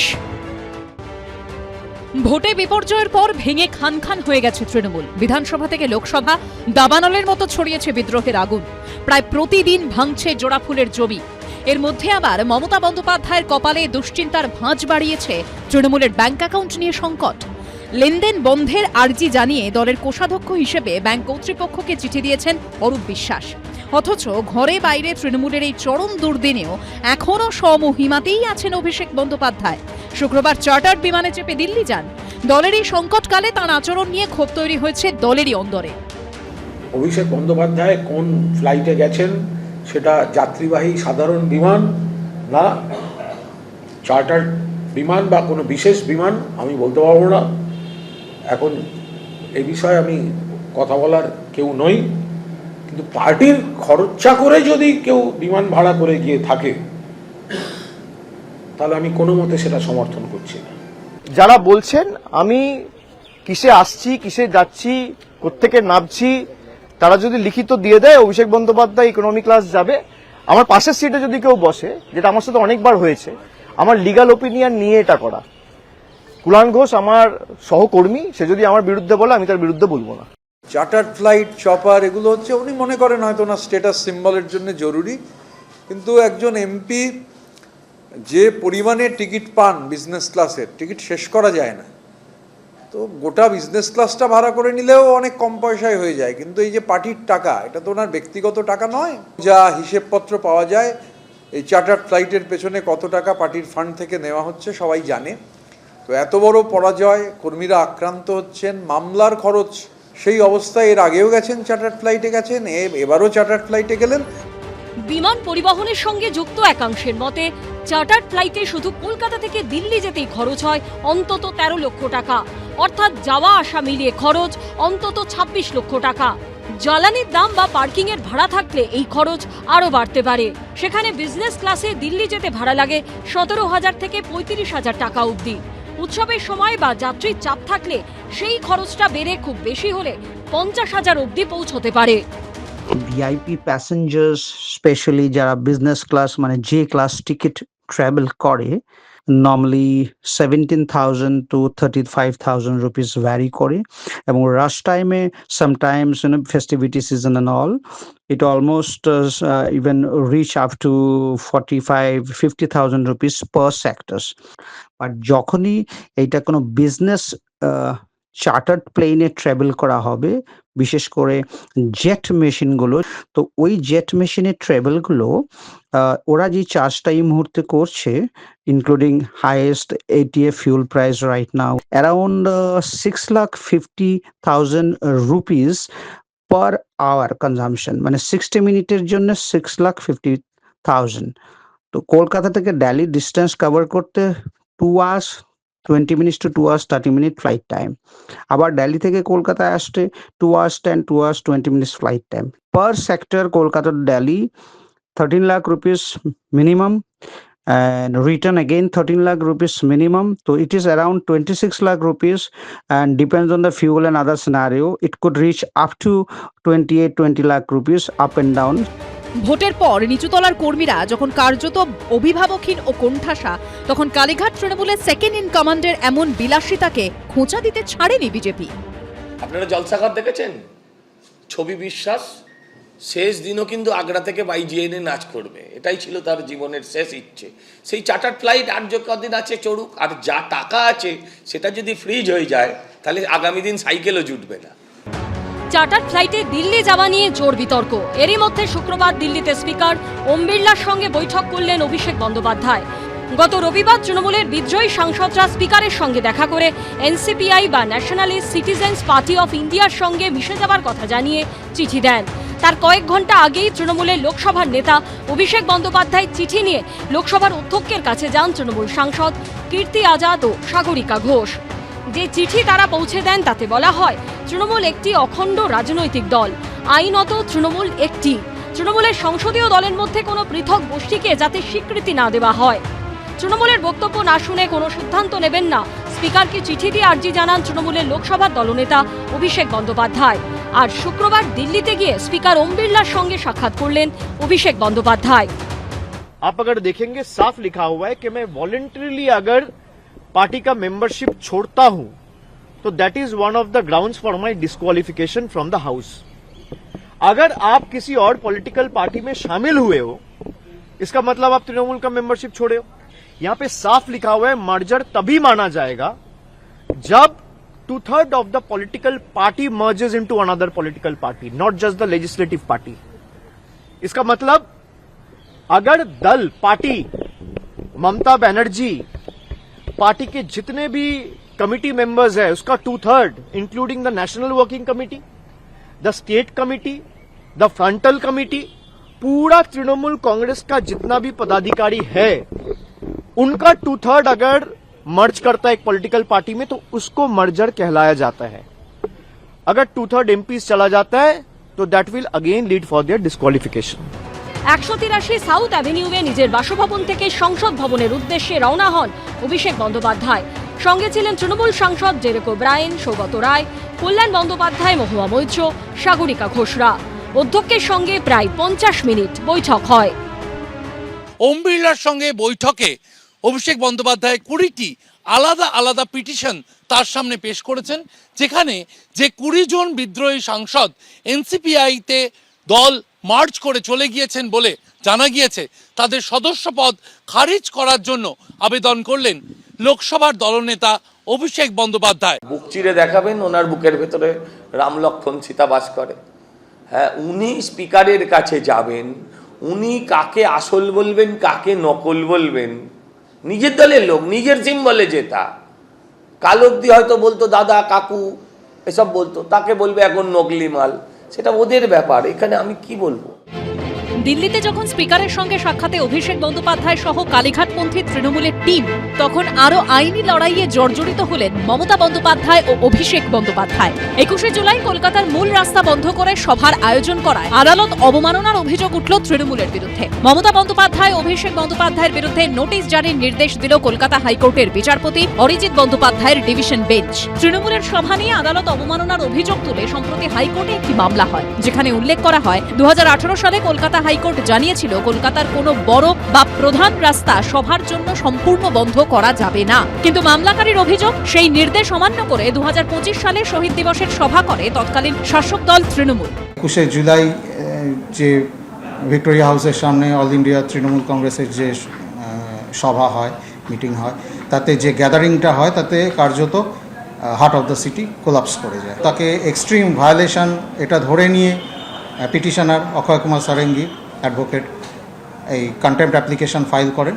এই মামলায় ওনারা হিয়ারিংয়ের পরে ডাইরেকশন দিয়েছেন পিটিশনারকে যে নোটিশ সার্ভিস করতে হবে অ্যালেজড কন্টেমনার অল ইন্ডিয়া তৃণমূল কংগ্রেসের চেয়ারপারসন মমতা বন্দ্যোপাধ্যায় এবং তার জেনারেল সেক্রেটারি অভিষেক বন্দ্যোপাধ্যায়কে। প্রতি বছরই 21শে জুলাই ধর্মতলায় ভিক্টোরিয়া হাউসের সামনে বিরাট সমাবেশ করে তৃণমূল। এই প্রেক্ষাপটেই এবার আইনি গেরোয় তারা। আপনার ঘটনা ঘটেছে এই জায়গায় আর আপনি স্মরণ করবেন ওই জায়গায়, সাধারণভাবে হয় না। আমরাও রাস্তা খুলে রাখার পক্ষে, আমরাও যানবাহন এবং পথচারীদের স্বাধীনতার পক্ষে, কিন্তু কিছু কিছু ভয়ঙ্কর দিন থাকে, সেই দিনগুলি সেই জায়গায় পালন করতে হয়। কোনো রাস্তা আটকে কোনো রকম ধর্মীয় অনুষ্ঠান কিংবা কোনো ধরনের অনুষ্ঠান হওয়া বাঞ্ছনীয় নয়। 21শে জুলাই আমরা শহীদ মিনারের নিচে শহীদদের তর্পণ করব, সেখানে আমাদের যে অনুষ্ঠানটি হবে পবিত্রতার সঙ্গে স্মরণ করার জন্য উপস্থিত হব 21 তারিখে 1টার সময় বেলা। তৃণমূলের সঙ্গে প্রায় 1 দশকের সফর, গত শনিবার সেই সফর শেষ করেছেন মানস ভূঁইয়া। তৃণমূলের প্রাথমিক সদস্য পদ থেকে ইস্তফা দিয়ে সবংয়ের প্রাক্তন বিধায়ক জানিয়েছেন যতদিন বেঁচে থাকবেন সমাজসেবা রাজনীতির মাধ্যমে জনগণের সঙ্গে থাকবেন তিনি। এরপর প্রশ্ন, তাহলে মানস ভূঁইয়ার রাজনৈতিক জীবন এবার কোন পথে চলবে? বিজেপি না পুরনো দল কংগ্রেস? কংগ্রেস আমাকে বিতাড়িত করেছিল, সেই সাসপেনশন এখনো উইথড্র করেনি। There is nothing impossible in politics. তবে তৃণমূলের পরাজয়ের পর থেকেই অত্যন্ত ইঙ্গিতপূর্ণভাবে মানস ভূঁইয়ার গলায় বারবার শোনা যাচ্ছে শুভেন্দু অধিকারীর প্রশংসা। মুখ্যমন্ত্রী শুভেন্দু অধিকারী, তিনি আমার জেলার ছেলে, আমি তার প্রশংসা করে শুভেচ্ছা দিয়েছিলাম বলে আমার দল বাঘের মতো আমার উপর ঝাঁপিয়ে পড়েছিল এবং কথা বন্ধ করে দিল, মিটিংয়ে ডাকা বন্ধ করে দিল।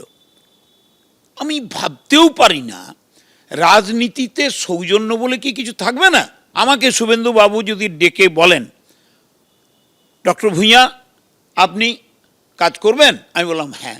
যতই প্রশংসা করুন অত সহজে বিজেপিতে ঢুকতে পারবেন না, চিন্তা নেই। মানস ভূঁইয়ার দল পাল্টানোর ইতিহাস দীর্ঘ, যখন যেদিকে তখন তার প্রশংসা, আবার দল পাল্টালেই পুরনো দলের নিন্দা। অনেকে কটাক্ষ করে বলছেন রাজ্য রাজনীতিতেও ভল্ট কম দেখা যাচ্ছে না, যেমন মানস ভূঁইয়ার। কংগ্রেস ছেড়ে তৃণমূলের জার্সিটা শেষমেশ পরেই ফেললেন বর্ষিয়ান এই বিধায়ক। আমি এখন তৃণমূল কংগ্রেসের একটি কর্মী, আমার বর্তমান ভবিষ্যৎ সবটাই দল দল দল। আজকে বিধান ভবনের সামনে দাঁড়িয়ে মনে হচ্ছে ওটা একটা ভুতুড়ে বাড়ি। অথচ এই মানস ভূঁইয়াই একসময় বলতেন কংগ্রেসকে তো মা বলে ডাকতাম, এখনো ডাকি। এই শরীরে কংগ্রেসের রক্ত, I am the product of Congress, wish to die with the Congress flag. Jersey বদলে এখন বলছেন বাবা ক্ষমা করে দিও, তোমার কংগ্রেস আর নেই, এটা অধীর চৌধুরী মান্নানের কংগ্রেস, জগাই মাধায়ের কংগ্রেস। আমি আসল কংগ্রেসেই পা বাড়াতে চলেছি, যে কংগ্রেসের সভানেত্রী শ্রীমতী মমতা বন্দ্যোপাধ্যায়। শিবির বদলেছেন, অনেকের সম্পর্কে ধারণাও। মানে কত নাম্বার দেবেন অধীর চৌধুরীকে? 65টা সিটে লড়ে 42, 94টা সিটে লড়ে 44, আপনি অঙ্কটা নিজে কষে নিন। আর এখন সেই অধীর সম্পর্কে মানুষের বক্তব্য। আব্দুল মান্নান 10 বছর বাদে বিধায়ক জিতে এসছেন, বিক্ষুব্ধ রাজনীতির মডেল। আর অধীরবাবু তো 91 সালে কংগ্রেসে এসছেন, বাম রাজনীতি থেকে কন্ট্রাক্টারি করতেন। বাম রাজনীতির একটি উচ্ছৃঙ্খল প্রতীক, তিনি কংগ্রেসের জ্ঞান দেবেন আর মানুষ মিয়াকে শুনতে হবে। বিধানসভা ভোটের আগে সিপিএম এর সূর্যকান্ত মিশ্রকে ঘিরে স্বপ্ন দেখেছিলেন মানুষ। নবদিগন্তের সূর্য উদয় দেখতে আমরা মুক্তির সেতুর সামনে দাঁড়িয়েছি। সূর্যবাবু নেতৃত্ব দিচ্ছেন, পরিবর্তনের পরিবর্তন হবে। তখন মমতা সম্পর্কে বলতেন, বুদ্ধবাবুর আমলে পুলিশ ব্যবহৃত হতো দলীয় কাজে, এখনো পুলিশ ব্যবহৃত হচ্ছে দলীয় কাজে। তৃণমূল কর্মী খুনের ঘটনায় গ্রেফতারি পরোয়ানা জারি হতেই সেই মানুষই দ্বারস্থ হন মুখ্যমন্ত্রীর। তারপর থেকেই He is the best chief minister at this moment in India. ভারতবর্ষের শ্রেষ্ঠ মুখ্যমন্ত্রী। শেষমেশ প্রত্যাশা মতোই রং বদল। রাজনীতিটা নদীর মতো প্রবাহমান ধারা। আমার মন বিবেক সবটাই এখন তৃণমূলের কর্মী হিসাবে বিচার্য বিষয় হয়ে দাঁড়াবে। আর এখন তৃণমূল ছাড়ার পর সেই মানস ভূঁইয়ার গলাতেই শোনা যাচ্ছে শুভেন্দু অধিকারীর প্রশংসা। একজন দল ছেড়েছেন, আরেকজনকে দুর্নীতির অভিযোগে দল দূর করে দিয়েছে। জেল খেটে তিনি এখন জামিনে। পুরনো দলের প্রতি ঝরে পড়ছে ক্ষোভ। দলের হয়ে যারা কাজ করে, দল তাদের বিপদের দিনে দেখে না, কাউকেই দেখেনি। না মুকুলকে দেখেছে, না দলের সংকট তৈরি করতে পারে দলের নেতৃত্বের মধ্যে শুভেন্দু, তাকে দেখেনি। সোনালীকে দেখেনি, তাপস রায়কে দেখেনি। যারাই উচ্চস্বরে কণ্ঠ ছালো জোরে করেছে, তাদের কণ্ঠ কেটেই দিয়েছে। তার বিরুদ্ধে শিক্ষায় নিয়োগ দুর্নীতিতে ভয়ঙ্কর অভিযোগ উঠেছে। তার বান্ধবীর ফ্ল্যাট থেকে উদ্ধার হয়েছে রাশি রাশি টাকা, কেজি কেজি সোনা। ভোটের আগেই জেল থেকে ছাড়া পেয়েছেন পার্থ চট্টোপাধ্যায়। আর ভোটে বিপর্যয়ের পর ছাড়খাড় হয়ে গেছে তৃণমূল। আর এবার তার গ্রেপ্তারি, নিয়োগ দুর্নীতিতে নাম জড়ানো, এসব নিয়ে তৃণমূলকেই আক্রমণ শানালেন পার্থ চট্টোপাধ্যায়। ইডি যে টাকা উদ্ধার করলো দুটো বাড়ি থেকে বা দুটো ফ্ল্যাট থেকে, এটা বলছেন যে এর পিছনে আপনার দলের লোকজনদের ষড়যন্ত্র আছে? না, ষড়যন্ত্র তো আছেই। মানে আপনি এটা বলছেন যে আপনার এই মানে গ্রেপ্তার হওয়ার পিছনে আপনার দলের লোকই আছে? আমি হয়তো এই দলের ক্যারাম বোর্ডের সেই লাল গুটি ফেলে দিয়েছি। নাহলে দল দাঁড়ায়নি কেন? দল তো পাশে নেই, কেউ তো পাশে নেই। এর থেকেও তো বড় বড় কেলেঙ্কারিতেও দল তার সঙ্গে হেসে হাসছে। হ্যাঁ, আজকে তুমি আমাকে দোষী সাব্যস্ত করতে গিয়ে তোমার A to Z এত মডেল, এত সোনার মডেল, ডায়মন্ডের মডেল, সব মডেলই তো ফেল। এখন মাঠে খুঁড়লেই পাওয়া যাচ্ছে। এই ডিজে বাজানো রাজনীতি, এই হাত তুলে মূল্যবান গাড়ির উপরে হাত তুলে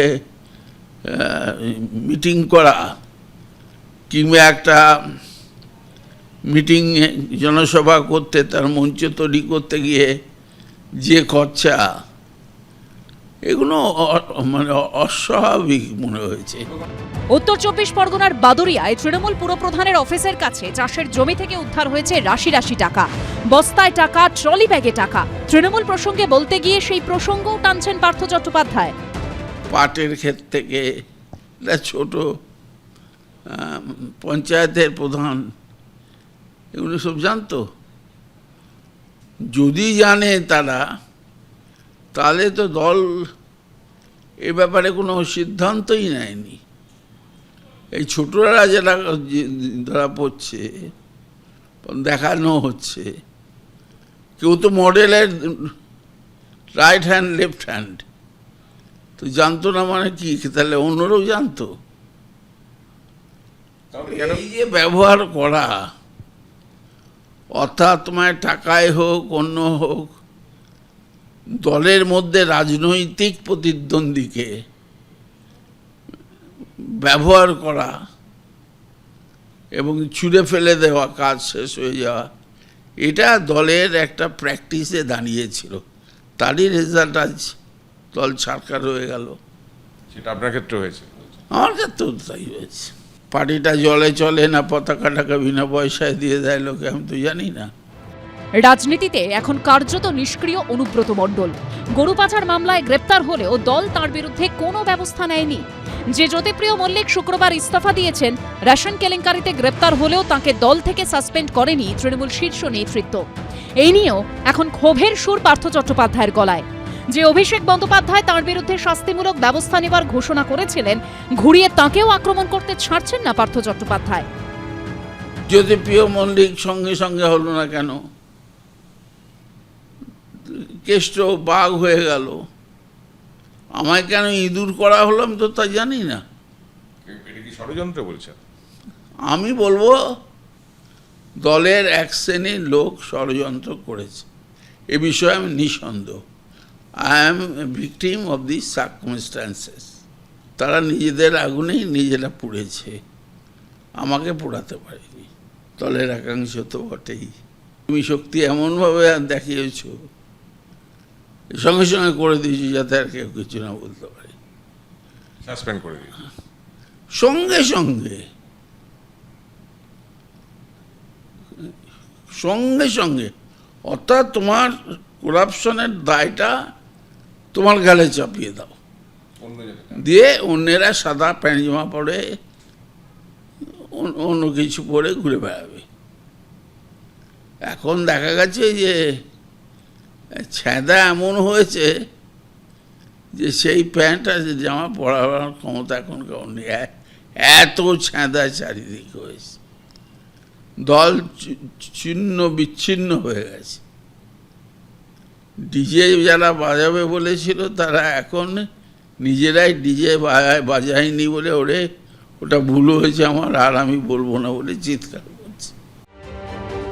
পালাবদলের পর রাজ্যে তৃণমূল নেতা কর্মী কাউন্সিলরদের ধরপাকড় চলছিলই। ইতিমধ্যেই পুলিশ গ্রেপ্তার করেছে 4 প্রাক্তন মন্ত্রীকেও। প্রাক্তন দমকল মন্ত্রী সুজিত বসু, প্রাক্তন পরিবহন প্রতিমন্ত্রী দিলীপ মণ্ডল, প্রাক্তন কারামন্ত্রী উজ্জ্বল বিশ্বাসের পর প্রাক্তন উত্তরবঙ্গ উন্নয়ন মন্ত্রী উদয়ন গুহ। গ্রেপ্তার করা হয়েছে একাধিক প্রাক্তন তৃণমূল বিধায়ককেও। তাদের মধ্যে অন্যতম হলেন সব্যসাচী দত্ত। শুক্রবার পুলিশের জালে পড়লেন আরও এক প্রাক্তন তৃণমূল বিধায়ক। ভিন রাজ্যে গা ঢাকা দিয়েও শেষ রক্ষা হল না। কর্ণাটকের বেলাগাভি থেকে গ্রেপ্তার করা হয়েছে হুগলির তারকেশ্বরের প্রাক্তন বিধায়ক রামেন্দু সিংহ রায়কে। গত 11 জুন রাতে হুগলির ধনেখালিতে প্রাক্তন তৃণমূল বিধায়ক রামেন্দু সিংহ রায়ের বিএড কলেজ থেকে বিপুল পরিমাণে সরকারি ত্রাণ সামগ্রী উদ্ধার হয়। নিজের বাড়ির পাশেই এই বিএড কলেজ তৈরি করেছিলেন প্রাক্তন তৃণমূল বিধায়ক। এছাড়াও তার বিরুদ্ধে হুমকি, তোলাবাজির মতো অভিযোগ দায়ের হয়। তারপর থেকে গা ঢাকা দিয়েছিলেন তারকেশ্বরের প্রাক্তন তৃণমূল বিধায়ক। পুলিশ সূত্রে খবর, গোপন সূত্রে জানা যায় কর্ণাটকে গা ঢাকা দিয়েছেন তিনি।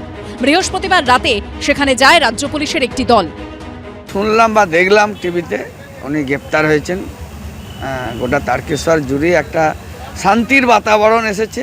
মানুষের মনে যে সন্ত্রাস বা ভয় একটা ছিল, সেই ভয়টা অনেকটাই আমরা মুক্ত হয়েছি।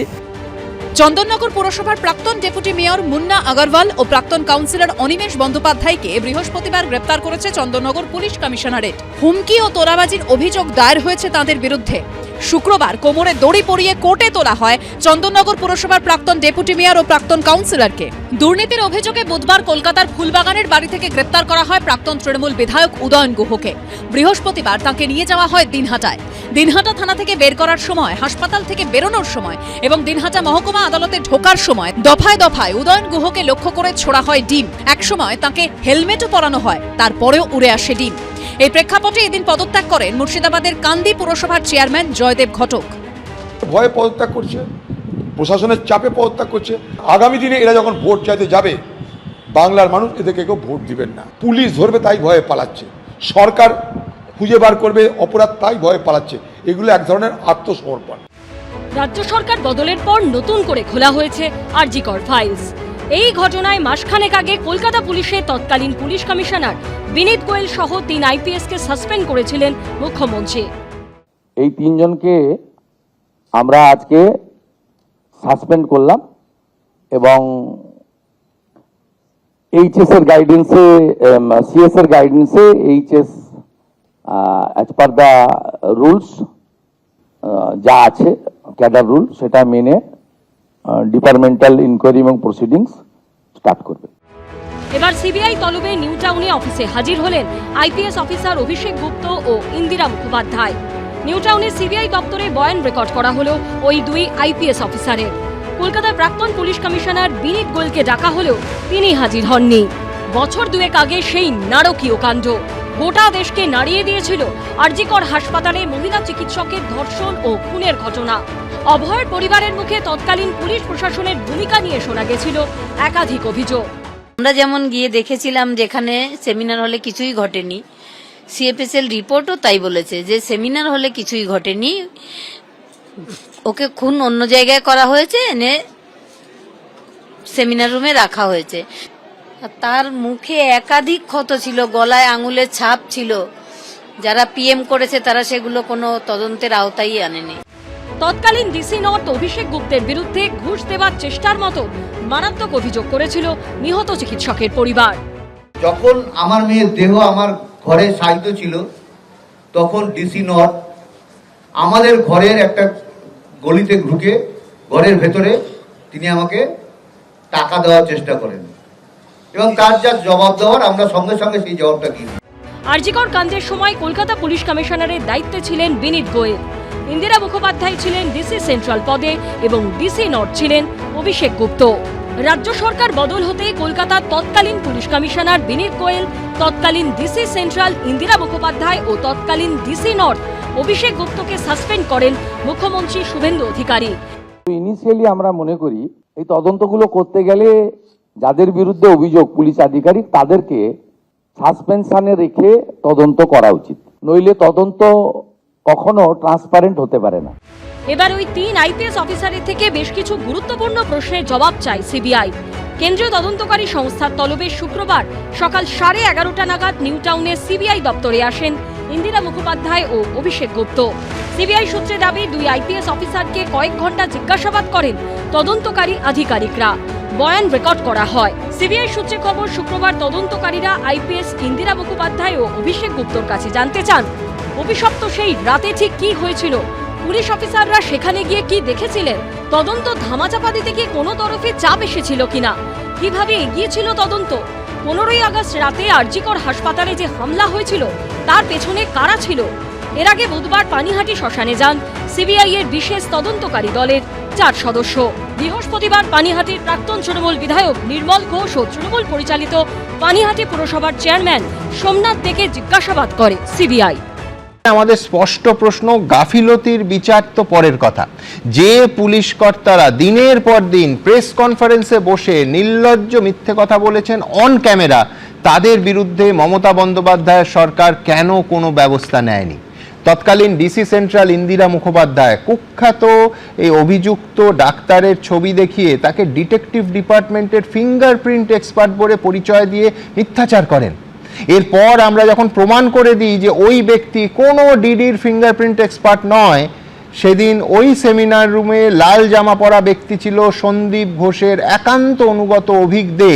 তারপরেও লালবাজারের কর্তারা এই প্রকাশ্য মিথ্যাচারের জন্য একবারের জন্য ক্ষমা চাননি। এমনকি ওই পুলিশ কর্তা এই যে আজকে 15ই মে 2026 পর্যন্ত তারা ভুল সংশোধন করেছেন বলে আমার অন্তত জানা নেই। ভাবতে পারেন? আমি একবার দেখে নিই তৎকালীন ডিসি সেন্ট্রাল ইন্দিরা মুখোপাধ্যায় ভয়াবহ মিথ্যাচারের প্রেস কনফারেন্সে ওই অংশে ঠিক কি বলেছিলেন।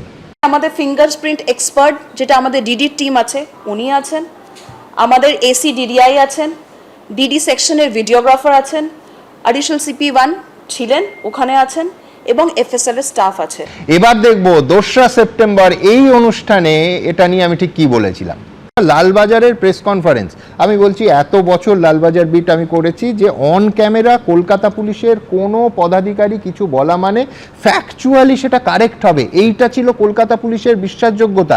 এটা শতাব্দী প্রাচীন একটা অর্গানাইজেশন যার একাধিক স্টেট অফ আর্ট বিভাগ আছে, তারা অন ক্যামেরা কিছু বলছে, অফিসিয়ালি প্রেস কনফারেন্স করে লালবাজারে কিছু বলছে আর তা নিয়ে প্রশ্ন উঠছে, তা নিয়ে উল্টো যুক্তি দেখা যাচ্ছে এবং কার্যত প্রেস কনফারেন্সে সত্যি কথা বলেছেন কিনা প্রশ্ন উঠছে আধিকারিকরা। এ কলকাতার লালবাজারের ইতিহাসে কোনোদিন হয়নি। স্বয়ং ডিসি সেন্ট্রাল, আমি জানি না কার কথায় তিনি প্রেস কনফারেন্সে 2টো ছবি দেখালেন, মার্ক করে দিলেন, একেবারে মার্ক করে লালবাজারের তরফে দেখানো হলো ঘটনাস্থলের ছবি। 2, ক্রপ করে দেখা গেল একজন বিশেষ বেগুনি জামা পরা লোককে বাদ দেওয়া হয়েছে। যে শুধু বেগুনি জামা নয়, লাল টি শার্ট পরে যিনি আছেন তিনি কলকাতা পুলিশের কোনো ফিঙ্গারপ্রিন্ট এক্সপার্ট বা আধিকারিক বা কেউ নন, তিনি হচ্ছেন অভিজ্ঞ। কিন্তু তারপরে 48 ঘন্টা কেটে গেছে, আজকে 2রা সেপ্টেম্বর এই 8টার সময় এই অনুষ্ঠান হচ্ছে, এখনো পর্যন্ত কলকাতা পুলিশ প্রেস কনফারেন্স করে কোনো ক্লারিফিকেশন দেয়নি। আমার পরের বক্তা তৃণমূলের তরফে অর্ক নাগ। একজন অভিযুক্তর বিরুদ্ধে, এতজন অভিযুক্তর বিরুদ্ধে ভাবুন তো কার্যত কোনো ব্যবস্থা নেওয়া হয়নি। এমনকি অন্যতম মূল অভিযুক্ত এখনো জেল খাটছেন আর.জি. করের সেই অধ্যক্ষ সন্দীপ ঘোষকে গ্রেফতার করা তো দূরের কথা, প্রথম 5 দিনে তার বয়ানটুকু অবধি রেকর্ড করা হয়নি এবং তাকে রাতারাতি ন্যাশনাল মেডিকেল কলেজের অধ্যক্ষ করে দেয়া হয়েছিল। সুতরাং আর.জি. করের ক্ষেত্রে তৃণমূল সরকারের নেওয়া পদক্ষেপগুলো যথার্থ হলে আজ অন্তত এইভাবে মুখ ফুটত না। আমি জানি না অর্ক কি বলবে, কাদের বাঁচাতে চেয়েছিল তৎকালীন তৃণমূল সরকার? সুমনদা, প্রথমেই আমি একটা কথা বলি। আজকে অভয়ার মা যে বক্তব্যটা রাখলেন, আমি কিন্তু অভয়ার মায়ের কথা বলছি, পানিহাটির বিধায়কের কথা না।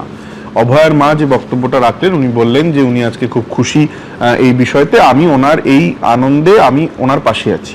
উনি যদি বিচার পান, উনি যদি ওনার যদি স্যাটিসফ্যাকশন হন, কারণ কি উনি এবং ওনার হাজবেন্ড ওনারা যেটা লুজ করেছেন সেটা BJP, Trinamool, CPM, high court, supreme court কেউ ফিরিয়ে দিতে পারবে না। আমার প্রশ্ন হচ্ছে যে আপনারা বলছেন দেখুন সিবিআই তদন্ত নিয়ে আমার বহু অভিযোগ আছে, একদম আমার ডবল ইঞ্জিন হোক সিঙ্গেল ইঞ্জিন হোক, আগেও বলেছি এখনো বলছি, প্রচুর অভিযোগ আছে। কিন্তু আপনাকে কতগুলো কথা বলতে হবে। দুজন আইনজীবী বসে আছেন, একজন খুব দুধে পুলিশ অফিসার এবং প্রায় কলকাতা রাজ্য সবকিছু চালানোর অভিজ্ঞতা যার আছে।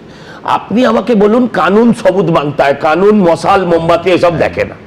আপনি বলুন এই রাজ্যে যাদের দায়িত্ব ছিল প্রমাণ জোগাড় করা, তারা দায়িত্ব নিয়ে প্রমাণ লোপাট করেছে। ধরুন আপনার ছেলে স্কুলে যায়নি, 4 দিন বিয়ে বাড়ি গেছিল, আপনি তো বলতে পারবেন না, আপনার একটা ডক্টর সার্টিফিকেট দিতে হয় না, প্রত্যেক বাবা মাকে অনেকটা করতে হয়। সেটা কিন্তু ডাক্তার প্যাড দিলেই আপনি লিখে দিতে পারবেন না, সেটা ডাক্তারকে দিয়েই লেখাতে হয়, কারণ ব্যাপারটা সঠিকভাবে সাজানো হয়। সেরকম সাজানো ডাক্তারদের দিয়ে যখন যে পোস্টমর্টমটা হয়েছিল তারপর দ্বিতীয়বার পোস্টমর্টম করার জায়গা ছিল না। আপনি যে ব্লাড, সিমেন্ট এবং সূর্যাস্ত হয়ে যাওয়ার পরও কার্যত জোর করে ময়নাতদন্ত করতে করানো হয়েছিল, প্রয়োজন ছিল না। আপনি বলুন তাছাড়া ধরুন রক্ত, রক্তরস, আরো বিভিন্ন শরীরের বিভিন্ন জিনিস যেগুলো প্রমাণ হিসেবে পাওয়া যেত, সেগুলোকে ভেঙে গুঁড়িয়ে চুরমার করে দেওয়া হয়েছিল। আপনাদের নিশ্চয়ই মনে আছে সুপ্রিম কোর্টে যে সিসিটিভিটা জমা দেওয়া হয়েছিল তাতে 4 ঘন্টা বা 8 ঘন্টা আসল সময় বলা হয়েছিল টেকনিক্যাল গ্লিচ, যেখানে কোনো সিসিটিভিতে পাওয়া যায়নি। এখানে পিসির সরকার ছিল, সিবিআই তো পিসি সরকার নয় যে তারা ম্যাজিকের মধ্যে দিয়ে নিয়ে আসবে। আমি আবারও বলছি, আমি নিজেই বলছি যে আমার বহু অভিযোগ আছে সিবিআই এর বিরুদ্ধে, যেগুলোতে এই ধরনের ব্যাপার নয়। কিন্তু এখানে সিবিআই এর খুব একটা কতটা করার মতো মেটেরিয়াল তাদের হাতে ছিল। আবার সেই যে অমিত শাহজি বলেছেন উল্টা করকে লটকা কে সিধা করনে কা, ওই প্রয়োগটাও হয়তো সম্ভবত এই রাজ্যে সম্ভব হয়নি। ফলে যদি আপনি কিছুই না বার করতে পারেন, আপনি চলবেন কারার দিয়ে। না করবেটাকে আমি বলছি, কলকাতা পুলিশের সামনে আর.জি. করে ভাঙচুর হচ্ছে 14 তারিখ রাতে, কলকাতা কাকে উল্টো করে ঝোলাবে? এটাই তো বলছি। এবার আমি আপনাকে বলি, আমি যেটা বলবো যে আমি শুভেন্দু বাবুকে প্রণাম করে, হ্যাঁ উনি আমার লিডার, ছাত্র রাজনীতি থেকে একসাথে করে এসেছি, কিন্তু তবু আজকে ওকে প্রণাম করতে ইচ্ছে করে। আরো কতগুলো ফাইল খুলতে হবে। পঙ্কজ দত্ত এক্স-ডিজি ছিলেন, তার ফাইলটা খুলতে হবে।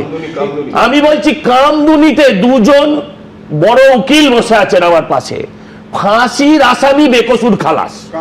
এক মিনিট, ফাঁসির আসামি বেকসুর খালাস। নিম্ন আদালতে যে জজ ফাঁসি দিয়েছিল, উচ্চ আদালত তাকে 7 বছর 8 বছর যাবজ্জীবন করেনি, বলেছে বেকসুর। তাহলে তো নিম্ন আদালতের জাজের বিরুদ্ধে ব্যবস্থা নেওয়া উচিত, কারণ একটা বেকসুর লোককে আপনি ফাঁসির মতন শাস্তি দিয়েছিলেন। একদিকে আর.জি.কর কাণ্ড, আরেকদিকে কয়লা পাচার কাণ্ড। 2 মামলাতেই কেন্দ্রীয় এজেন্সির তদন্ত এগোচ্ছে। এই কয়লা পাচার কাণ্ডে গ্রেপ্তার হওয়া বারাবণী থানার প্রাক্তন ওসি মনোরঞ্জন মণ্ডলকে আদালতে পেশ করে শুক্রবার চাঞ্চল্যকর দাবি করল এনফোর্সমেন্ট ডিরেক্টরেট। আদালতে ইডির আইনজীবী দাবি করেন, কয়লা পাচার কাণ্ডে মনোরঞ্জন মণ্ডল ও তার স্ত্রীর অ্যাকাউন্টে 7 কোটি টাকা লেনদেন হয়েছে। এর আগে গরু পাচার কাণ্ডে ধৃত অনুব্রত মণ্ডলের বিরুদ্ধে তদন্তে প্রোটেকশন মানির প্রসঙ্গ সামনে এসেছিল।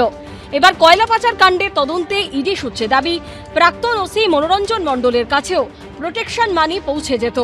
আদালতে ইডির আইনজীবী বলেন, কয়লা পাচারে সিন্ডিকেট চালাতেন বারাবণী থানার প্রাক্তন ওসি মনোরঞ্জন মণ্ডল। গুন্ডা ট্যাক্সের ভাগও পৌঁছে যেত তার কাছে। কয়লা পাচারে সাহায্যের বিনিময়ে তিনি পাচারকারীদের কাছ থেকে টাকা নিয়েছেন। হোয়াটসঅ্যাপেও অনেক কয়লা পাচারকারীর সঙ্গে যোগাযোগ ছিল মনোরঞ্জন মণ্ডলের। ইডির দাবি, কয়লা মাফিয়ার সঙ্গে মোটা অঙ্কের লেনদেন হয়েছিল বারাবণী থানার প্রাক্তন ওসির। লেনদেন সংক্রান্ত মেসেজের উল্লেখ করে এদিন ইডির আইনজীবী বলেন, অ্যাকাউন্টে 50 লাখ, কখনো 25 লাখ টাকা জমা পড়েছে। এই নিয়ে মনোরঞ্জন মণ্ডলকে টেক্সট মেসেজ করেছিলেন চিন্ময় মণ্ডল নামে এক কয়লা মাফিয়া। কয়লা পাচারে ক্ষমতার অপব্যবহার করে প্রায় 7 কোটি টাকা পকেটে ভরেছেন মনোরঞ্জন। হাওয়ালা কারবারেও তার পরোক্ষভাবে যুক্ত থাকার প্রমাণ পাওয়া গেছে। আদালতে ইডির আইনজীবী আরও সওয়াল করেন, চিন্ময় মণ্ডলের থেকে সরকারি টেন্ডারের 15% শেয়ার চেয়েছিলেন মনোরঞ্জন মণ্ডল। এই টাকা তার স্ত্রীর অ্যাকাউন্টে জমা দিতে বলা হয়। এমনকি ফ্ল্যাট বুক করে দেওয়ার কথাও বলেছিলেন মনোরঞ্জন মণ্ডল। আদালতে মনোরঞ্জন মণ্ডলের আইনজীবী সওয়াল করেন, জামিনের আবেদন মঞ্জুর না করা হলেও জেলে প্রথম শ্রেণীর বন্দির মর্যাদা দেওয়া হোক বারাবণী থানার প্রাক্তন ওসিকে। তিনি সরকারি পদের অপব্যবহার করেননি। যে আমার কাছে একজন ফোন করেছিলেন, মানে যে এরকম একটা অ্যারেস্ট হয়েছে, তো আমি বললাম, দেখুন ব্যক্তিগতভাবে আমার কাছে কোনো তথ্য প্রমাণ নেই, মানে আমার কাছে প্রমাণ নেই, কিন্তু আমি ব্যক্তিগতভাবে জানি উনি শুধু চোর নন, উনি একজন ডাকাত। তাই ওনার প্রতি আমার কোনো সিম্প্যাথি নেই, ওনার জন্য আমাকে ফোন করবেন না। ফোনটা কেটে দিয়েছি। তাতে যিনি ফোন করেছিলেন তিনি বিরক্ত হতে পারেন, আমার কিছু যায় আসে না। 27 জানুয়ারি বারাবণী থানার প্রাক্তন ওসি মনোরঞ্জন মণ্ডলকে বুদবুদ থানার ওসির দায়িত্ব দিয়ে বদলি করা হয়। তিনি দায়িত্বভার নেওয়ার আগেই 3রা ফেব্রুয়ারি কয়লাকাণ্ডে তার বাড়িতে তল্লাশি চালায় ইডি। এরপর 10ই ফেব্রুয়ারি তাকে আসানসোল দুর্গাপুর কমিশনারেটের স্পেশাল ব্রাঞ্চে বদলি করা হয়।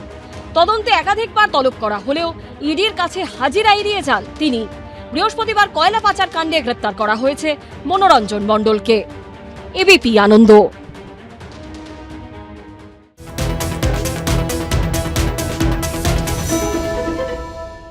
এবিপি আনন্দ, এগিয়ে থাকে, এগিয়ে রাখে।